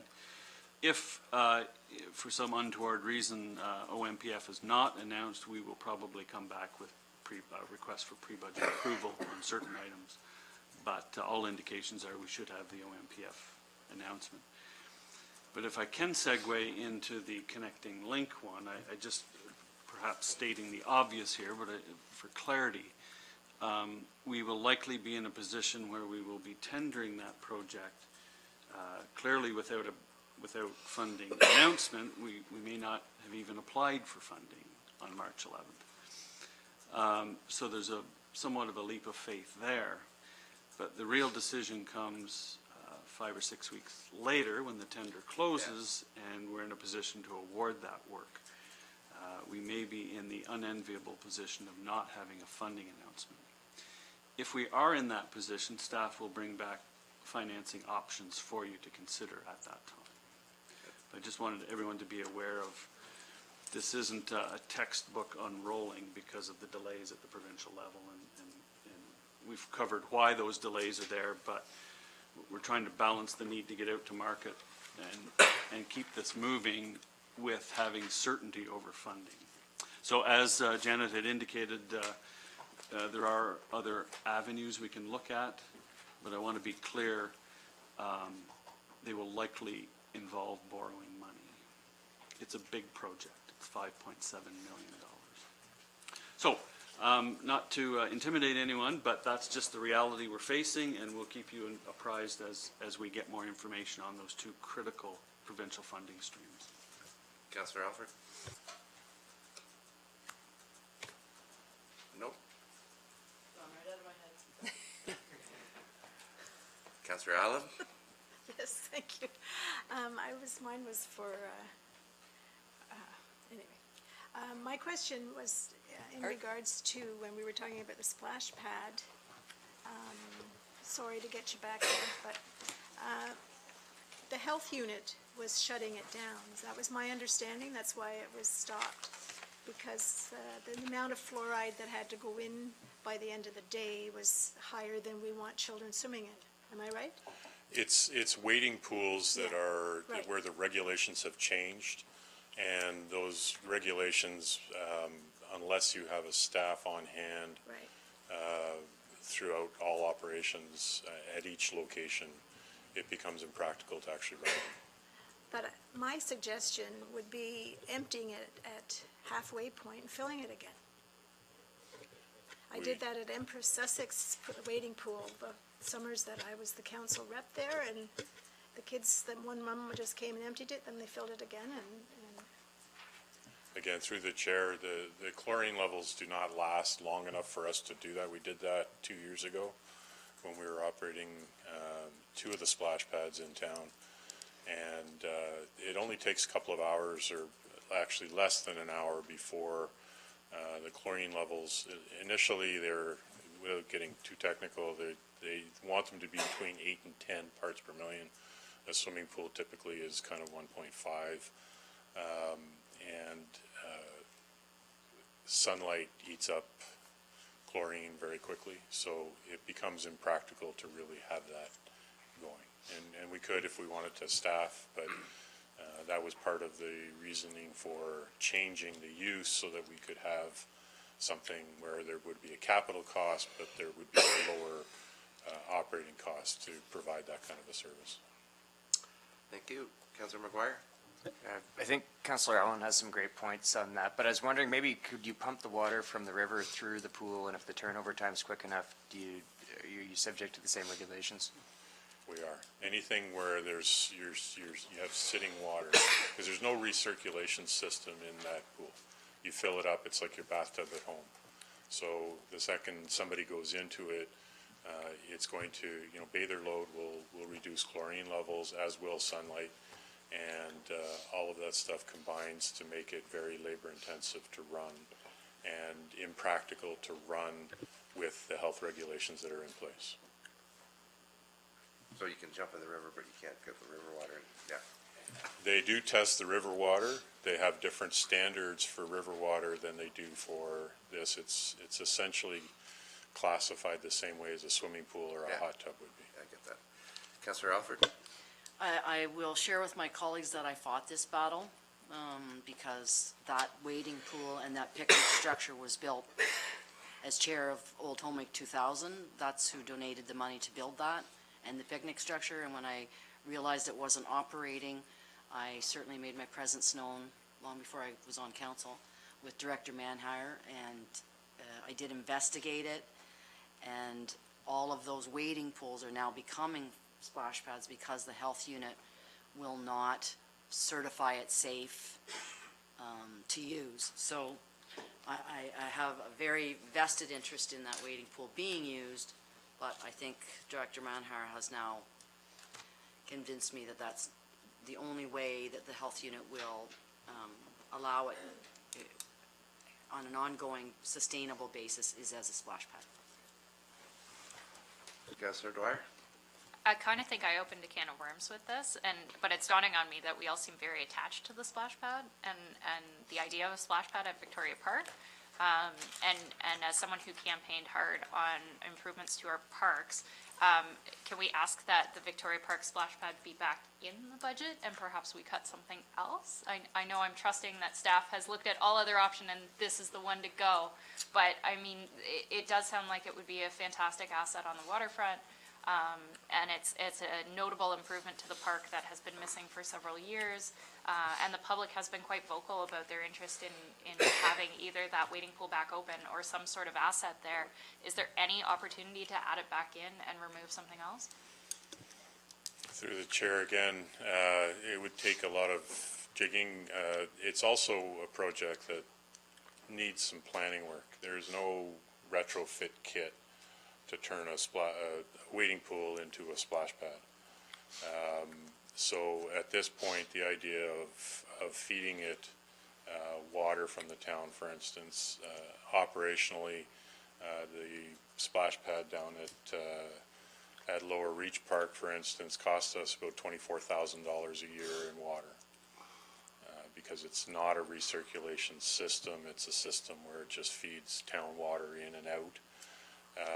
So there is operational costs involved. There is definitely a design feature in this that is going to take a lot of work to do. We've talked to a couple of companies through discussions previous that have done them in the past. They're all individual because of the different styles of the structures. It's not an easy project, and one of the issues overall is that we have in community services, I believe we have 11 different projects that all are expected to be done this summer.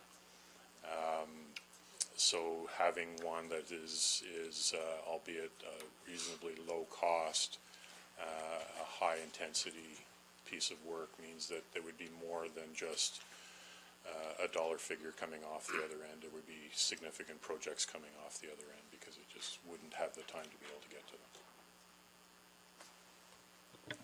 So I'm going to take that as a no. And perhaps it's something that through our strategic plan we can put back in the discussions for next year. So your no is noted. I serve at council's pleasure. Peter? So back to Janet, if we could. I'm supporting the delay in the final or the next version of this. I like the work that we've done so far, that you've done so far in presenting this. I understand that the federal budget will be coming out March 19th, and if history serves me well, the provincial budget never comes out before the feds. They wait. So likely in the next couple of weeks after that, we'd see a provincial budget that may or may not line up. It might answer some of our questions, but it may be early April. So the date again that you were looking at? The letter simply reflects mid-March. Mid-March, okay. Yeah, I doubt we'll have a provincial budget by then, but we can't wait around forever. So I'm fine with that. Anybody else? No, I'm fine, and in terms of this report, it's the third draft, and we're not going to be voting on it until we know our questions are answered, and I would assume we'd get one more, fourth report, and yeah, we get another one with some more hard numbers, and then we'll have a discussion about that, and then subsequent to that, we'll pass the budget, and as C.O. Morris pointed out, if there's expenses in the interim, we'll deal with them, but we want to get this right in terms of what we're charging the people for their property taxes and their water and their sewer, so, stay tuned. Janet? If I could just interject one thing, depending on the timing for the OMPF, water may need to be decided prior, only because we were aiming for April 1st as an effective date. That's happened before. Yes. Yeah. Okay. Thank you for that. We'll stay tuned. Director Manhire is going to tell us about the outdoor fitness equipment. Next. Thank you, Mr. Chair. So the report is to award an RFP for the design, supply, and installation of outdoor fitness equipment. We had an RFP process that was out. We received, sorry, let me just find the numbers. We received 8 bids on 12 packages. Our lowest bid with the equipment that would accommodate the space, and I'll touch on that in a second, was Open Space Solutions for the amount of $35,293 plus non-refundable HST, which amounts to $621.16 for a total of $35,914.16. And when I say that the low bid had equipment in it that was elevated beyond the 4 feet, and we're proposing to put this in as on a concrete pad down at Lower Reach, any equipment that's 4 feet or higher requires a impact absorption layer, which means that we would have to dig down. And as soon as we start digging in Lower Reach Park, which, as I'm sure Council is aware, is a former landfill, the cost for excavating goes up exponentially. So we're trying to accommodate the space with the piece of equipment that we can do. So what the list of equipment is actually a list of outdoor static and dynamic fitness equipment, which will be on one pad. There is a map in your packages that locates it, and it's located just near the playground structures and beside the volleyball courts down at Lower Reach, almost at the junction of the pathway across from where the tennis courts are.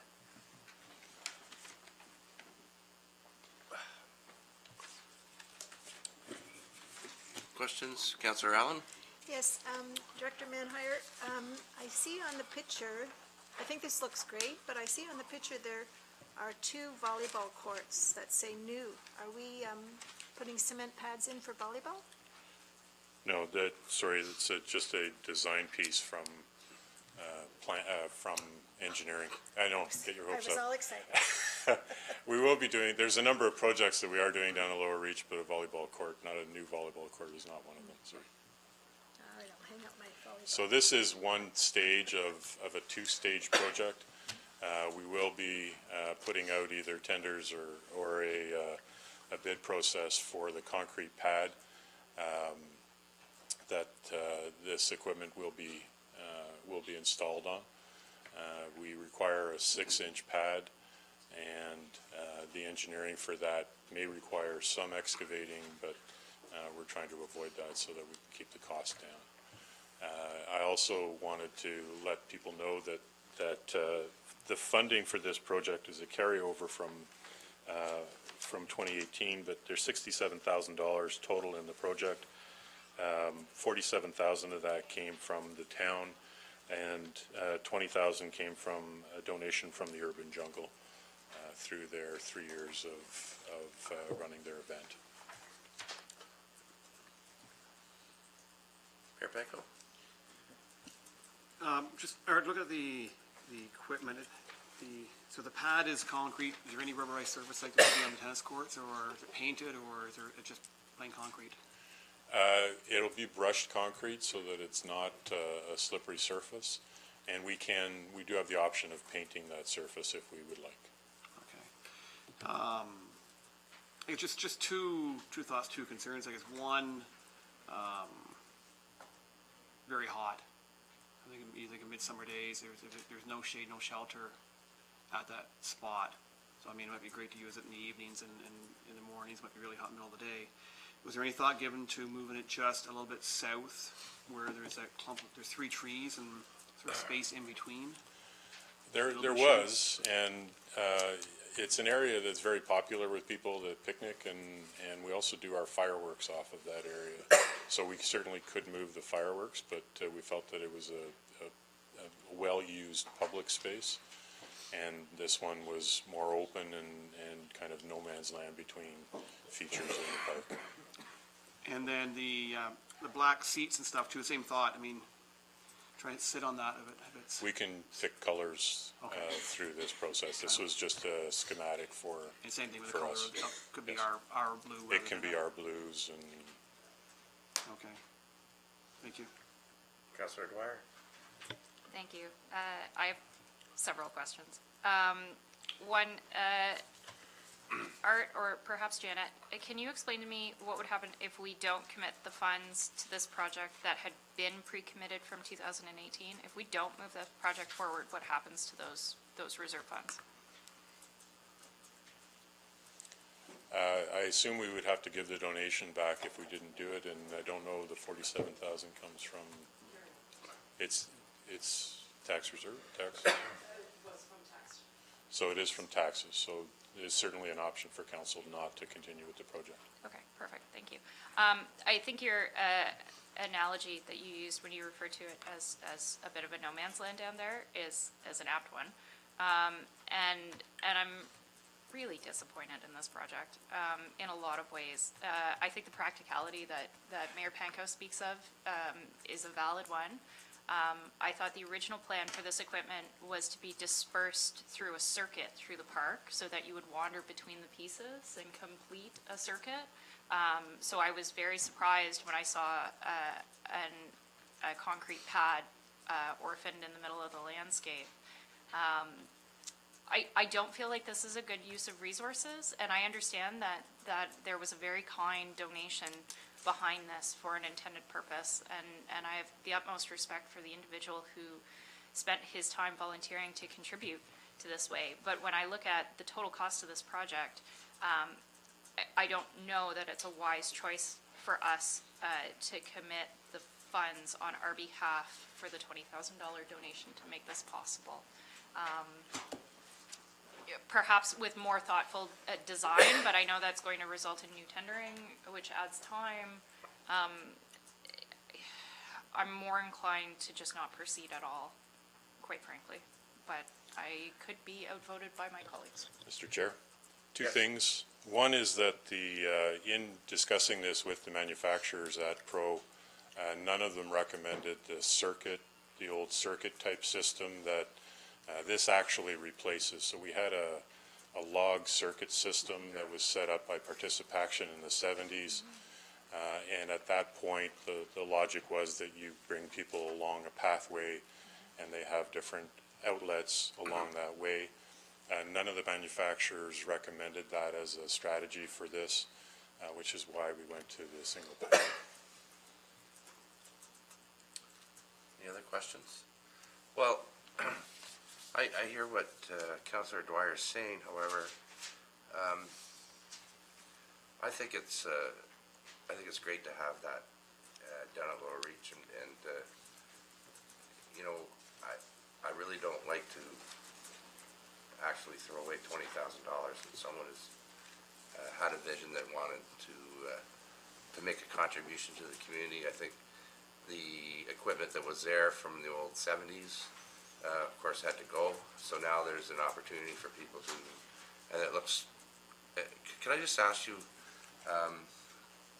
and I might have missed this, but what type of exercise equipment? Is it low impact, or is it, like, what do these things do, basically? They're fitness stations. They're designed to work full body workout, so they work on different muscle groups. There are static and dynamic pieces. Static pieces are pieces where you would use your body weight to counteract and do the exercise. Dynamic pieces have some resistance to them when you move, and they would move through a range of motion. So that's the difference between those two pieces. I guess what I was trying to ask you is someone like me, can you use it? Can I use it? And that's one of the things that we were looking at with this, is to try to be appealing to a broad age range, so that it wouldn't be somebody who was just, training for a triathlon, or it would be people who could walk there in an evening and Could seniors potentially use them? Seniors can use it as well. Good. That's my question. So, Wendy? I look at the $45,000 that, not unlike Councillor Dwyer, I look at $45,000 could put the splash pad back in Victoria Park, and I get that this was monies donated and that you'd be leaving $20,000 on the table, but by the same token, we're not going to have that thing in Victoria Park. So I'm a little torn as well. Your worship. Bart, what's the lifespan and maintenance requirements for this equipment? The lifespan is 15 years on most of this stuff. It should last 20 years. The maintenance is minimal, and more minimal on the static parts than the dynamic parts. So anything, of course, that moves is going to wear. There is a maintenance schedule that we follow with them. I did follow up with some of their references in terms of wear and tear. The longest term one was 3 years that was there, because this is relatively new industry, and they were not having problems with chipping or weather issues or any of that kind of thing. So that was part of the selection criteria, is what is low maintenance and high durability. And do we have data from other communities that have installed similar types of projects and the usage that's been generated? It's a great question, but it's in our end of this, in this scale, there isn't a mechanism to actually measure that. In higher end equipment, they actually have a tracking mechanism to determine use, and unfortunately none of the pieces that kind of fit our needs fit under that. So we couldn't get demographics from. Thank you. Anybody else? Councillor Allen? I think that this would appeal to teenagers. I think I would like to do some of them, if I could do it, I don't know. But the other thing is, I'll do it with you. I look at the pieces and I'm not sure what you do with them. Like, I don't know, do they come with like a little diagram showing you how to use them? Like the one with the two round things on either side, I'm looking at it thinking, what do you do? Like, do you just... There are actually pads on each one of them to tell you how to use the equipment and what it's supposed to do for you. So what muscle group you should feel when you're using this piece of equipment. So, what you're looking for, Director Meinhardt, is approval to put this up, right? Yes. Well, I support it, and does anyone else have a comment? Otherwise, we'll have a little straw vote. Who supports it? I think it's what John wanted. 3, 4. Just do this. Okay, you've got it. Mr. Chair. Yes, Peter. I wonder, it's been a long night, and I have some former colleagues from Rideau Community Health Services here. If we were done with this item, I'm sorry, I'm jumping ahead. No, it's fine. You want to move it up? If I could. Oh, sure. But I asked my colleagues if that's okay. Oh, sure. Okay. We'll do that. We'll do it right now. Just to give direction then, do we need to do a motion next council meeting on this one? Next week. Okay, thanks. Thank you, Art. And we're going to switch up, and I'm really glad to hear about this, so I'm glad we're switching. And Councillor McKenna will lead our discussion on the Rideau Community Health Services. Thank you, Mr. Chair. I'm delighted that Jacques Pelletier, the board chair, Reading Community Health Services, and Terry Lee, board member, and I don't know your name. Sandy, nice to have you. As most people know, I used to work for Reading Community Health Services, and for a number of years they've been working on an initiative to pull together partner organizations, at least 9 of them, that are renting across Smiths Falls and providing health and social services. The concept that Reading Community Health Services has been developing and are eager to move ahead with is that Reading Community Health Services would actually develop a multi-purpose community building in Smiths Falls, purpose-built and designed or purpose renovated. They've gone through a number of years working on details. They are actively working with the provincial government, and they're also open to looking at private funding as well. And so I would be recommending, I think as part of this, we want to show the community support. They're not asking the town for anything other than a resolution of support, and I would be bringing forward a resolution to that effect with your indulgence, and happy to answer any questions. I'm pretty familiar with this project. Okay, thank you. Councillor Alford? I have read the plan. Councillor McKenna circulated it to all of his colleagues, and I'm very excited about moving forward and establishing an integrated approach that sees some efficiencies, not just for the providers, but for the clients as well. And I'm particularly supportive of establishing a hospice, so I will have absolutely no reticence about supporting that resolution.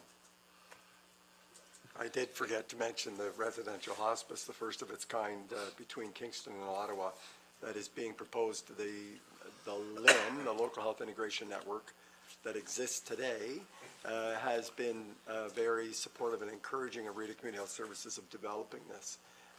It's how to live well until you actually die, and the concept is spreading across the world, and so it's a very unusual project. There's examples of 2 or 3 others in Ontario that we're familiar with.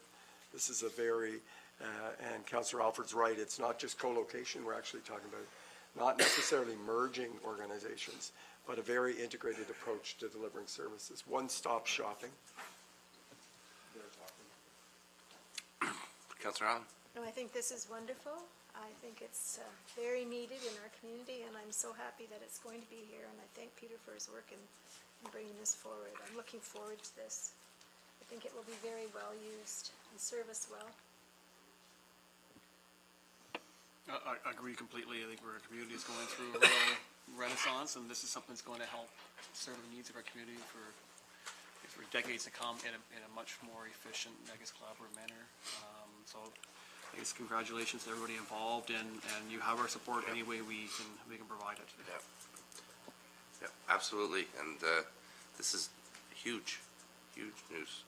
It's people don't realize how big this is for our community, and I want to congratulate you and your board members for bringing it about. So we'll be doing that in a short while. Tonight. Former? I don't work there. Oh yeah, you work here. Eric's here. Okay, so we're going to do a resolution this evening. Tonight. So we'll get that in your hands ASAP. Thank you. Thank you.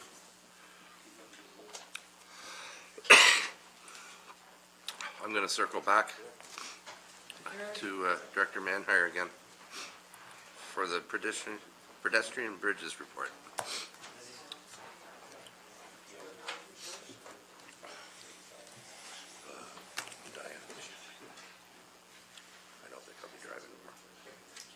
Thank you, Mr. Chair.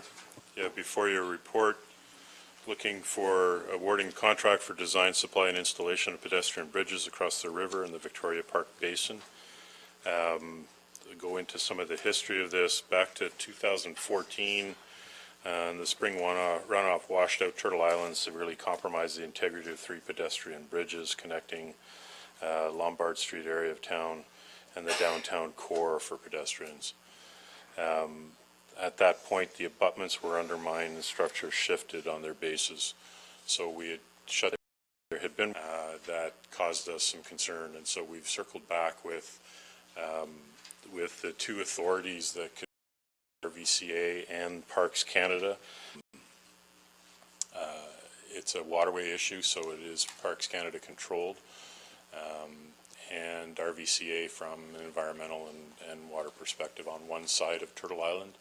It's RVCA country, and then on the other side, it's Parks Canada. So in consulting with, we had an event 2 years ago where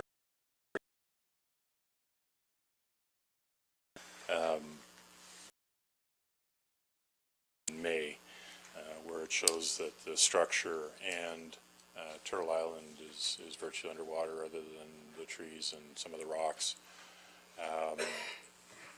We were approaching this from the perspective that that was an unusual circumstance. In consulting with Parks Canada engineers, that's not going to be unusual with the way that they're controlling water levels in that basin. So just to give big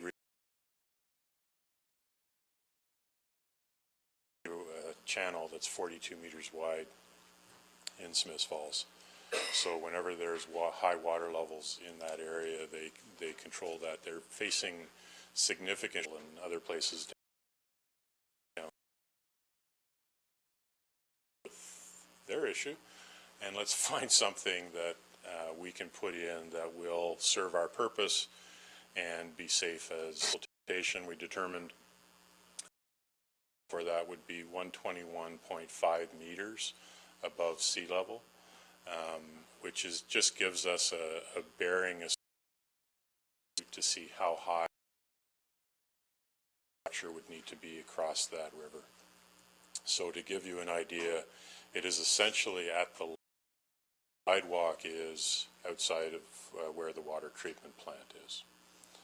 So that's about a half a meter higher than what we've got in there now. We went out to a tender or an RFP process. Over 20 packages picked up. We did site visits with engineering firms and designers. One of those packages bid essentially to do design work, wood structures, and it is for the direction for that Duck Island, and again I'll refer to the mapping here, off of Abbott Street, and then Turtle Island, which is the way that it's been in the past. As we know, the Turtle Island will be underwater at least every other year, if not every year. We wanted to keep it above that. So swim air treatment plant are manufactured off-site, as well as that meaning that we wanted to design would like as maintenance and care features that would enhance the look and function. Also get authorization to go back and negotiate the changes that we'd like to see in the structure. Copies, the structures themselves are included in, there's a drawing in the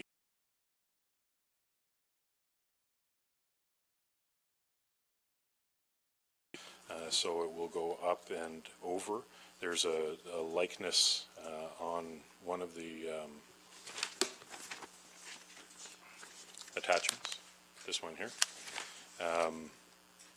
essentially looks like.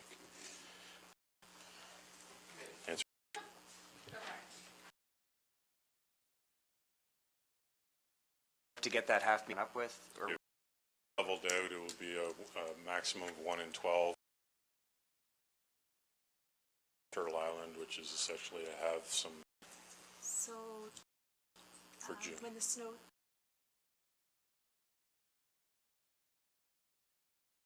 it's for June. That's coming out of the. I get that deal with the 100-year flood.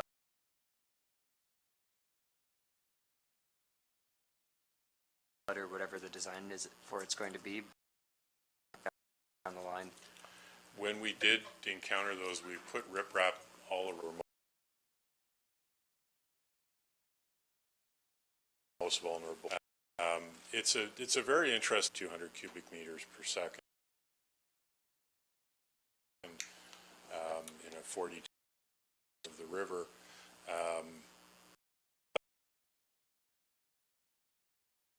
The upper line that were not these come through the last episode and Parks Canada spreads out, so it allows that to dissipate. Going across the river down there creates a waterway, so we're limited in expand the river. Thanks, Art. I think to come back and we've had discussion with the previous. I like the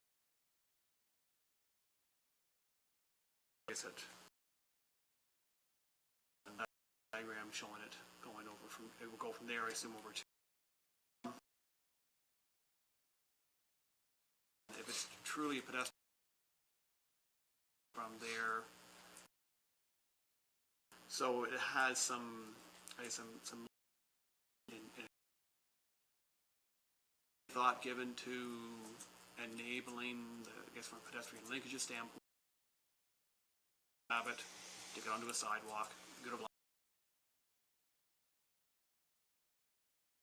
Choke point, and this is an issue that we haven't found a solution for, is the swing bridge.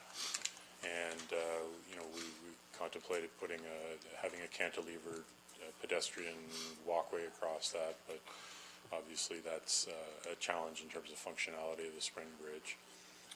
And the pedestrian link is on the other side of Abbott Street, so there's no question it's not a smooth pathway from one end to the other, but it is a piece of the puzzle in terms of making that connection. Other pieces are the stairway at the bottom of that connects the park to the downtown. Going to go project in the strategy. So this would be an important part of it, and I think behaviorally there's a lot of people who do enjoy going for their kids, they're well used. So we can, you know, we're looking at enhancements to Duck Island as well as Turtle Island to have picnic tables And would there ever be a possibility for the canal? A lot of height requirements to make for clearance for boats, and has that even been considered so go across to Victoria Park? Yeah, no, it hasn't.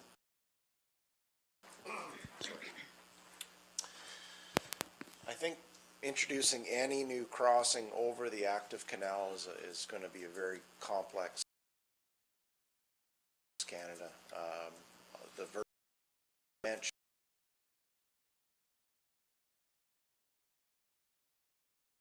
is significant.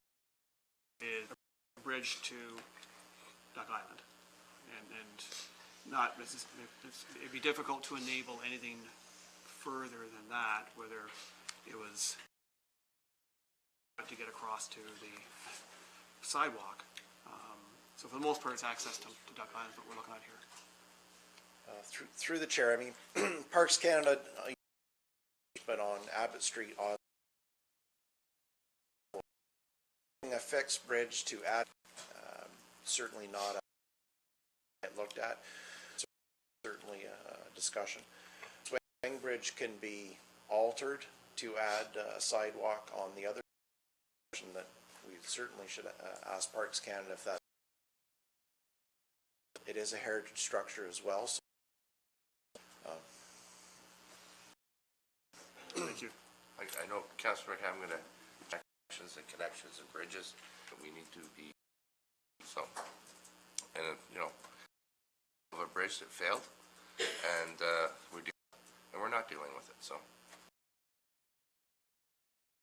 Well, that was my point, Mr. Chair.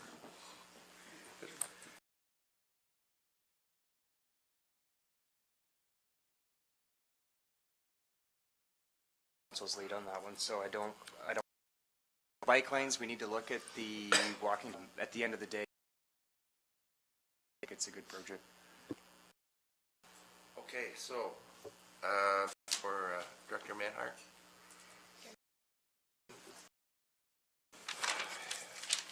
After-school program lease agreement. Yes. Thank you, Mr. Chair.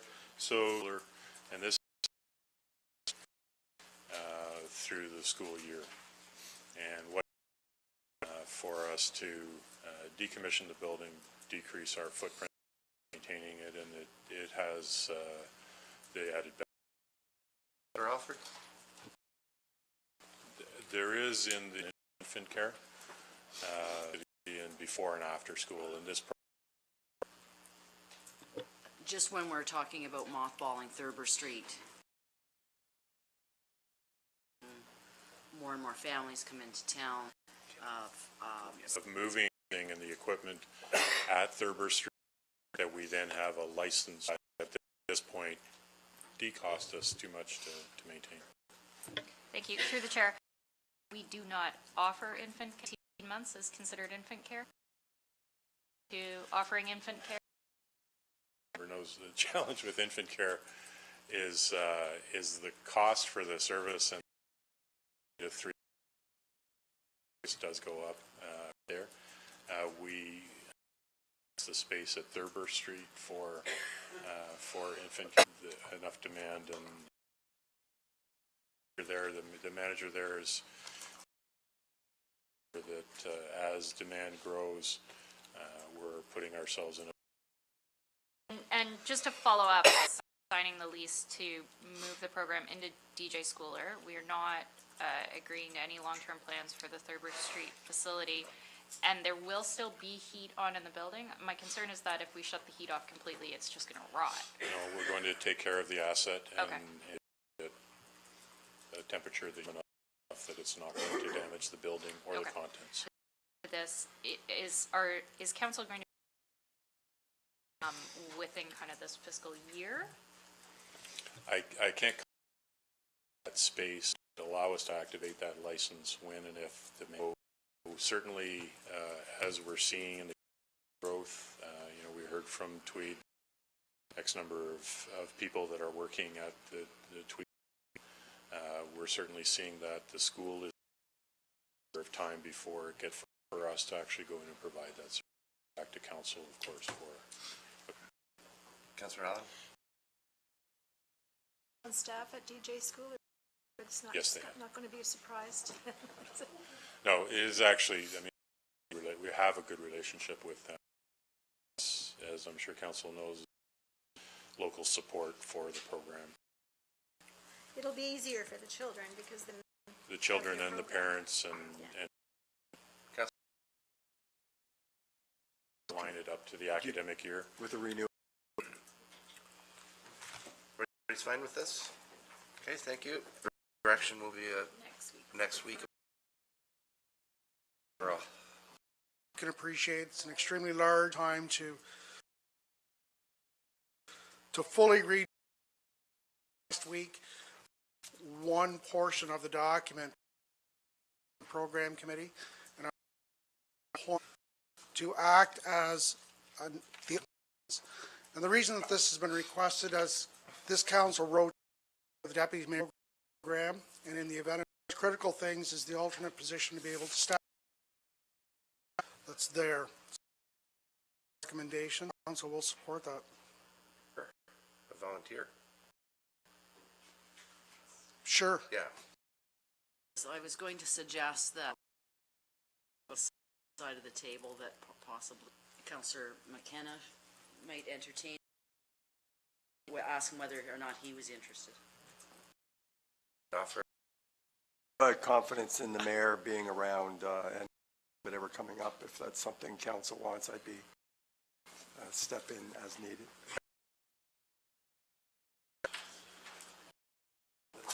Councillor Allen? All in favor? 2 minutes for, Minute 30.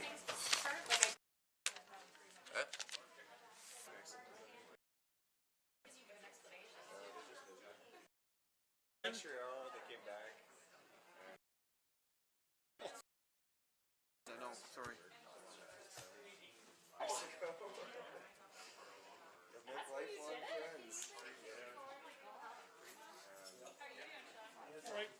If you don't mind. Really good. I somehow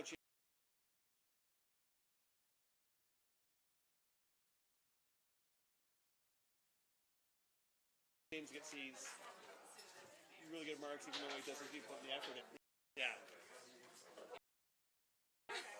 Yeah. No.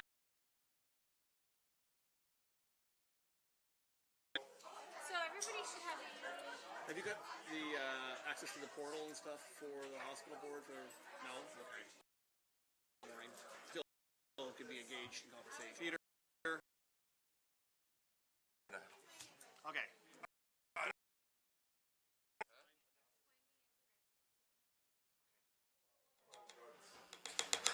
Again? Who's up first? And when, Hey. everyone signed? Everyone signed over there? Has Wendy signed? All signed? Good evening, and welcome to this special meeting with Smith Falls Town Council for Monday, February 25th. Full council here. We've got a few. What we got? Ask for disclosure of monetary interest. Hearing none. We don't like it. Moved by Councillor Alford, second by Councillor Allen. Bylaw 1-0. Council members be received for the first time and taken as read a second time. This is having participated. Glad parental leave policy for 0012-2019.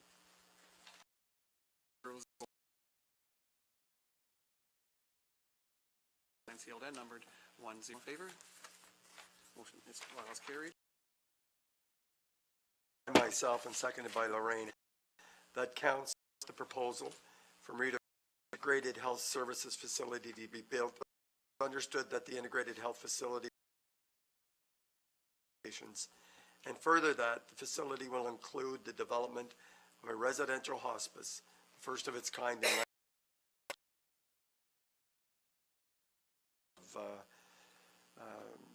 16. The idea is that it will not only be a meeting place, so they've narrowed it down to traditional funding and private funding.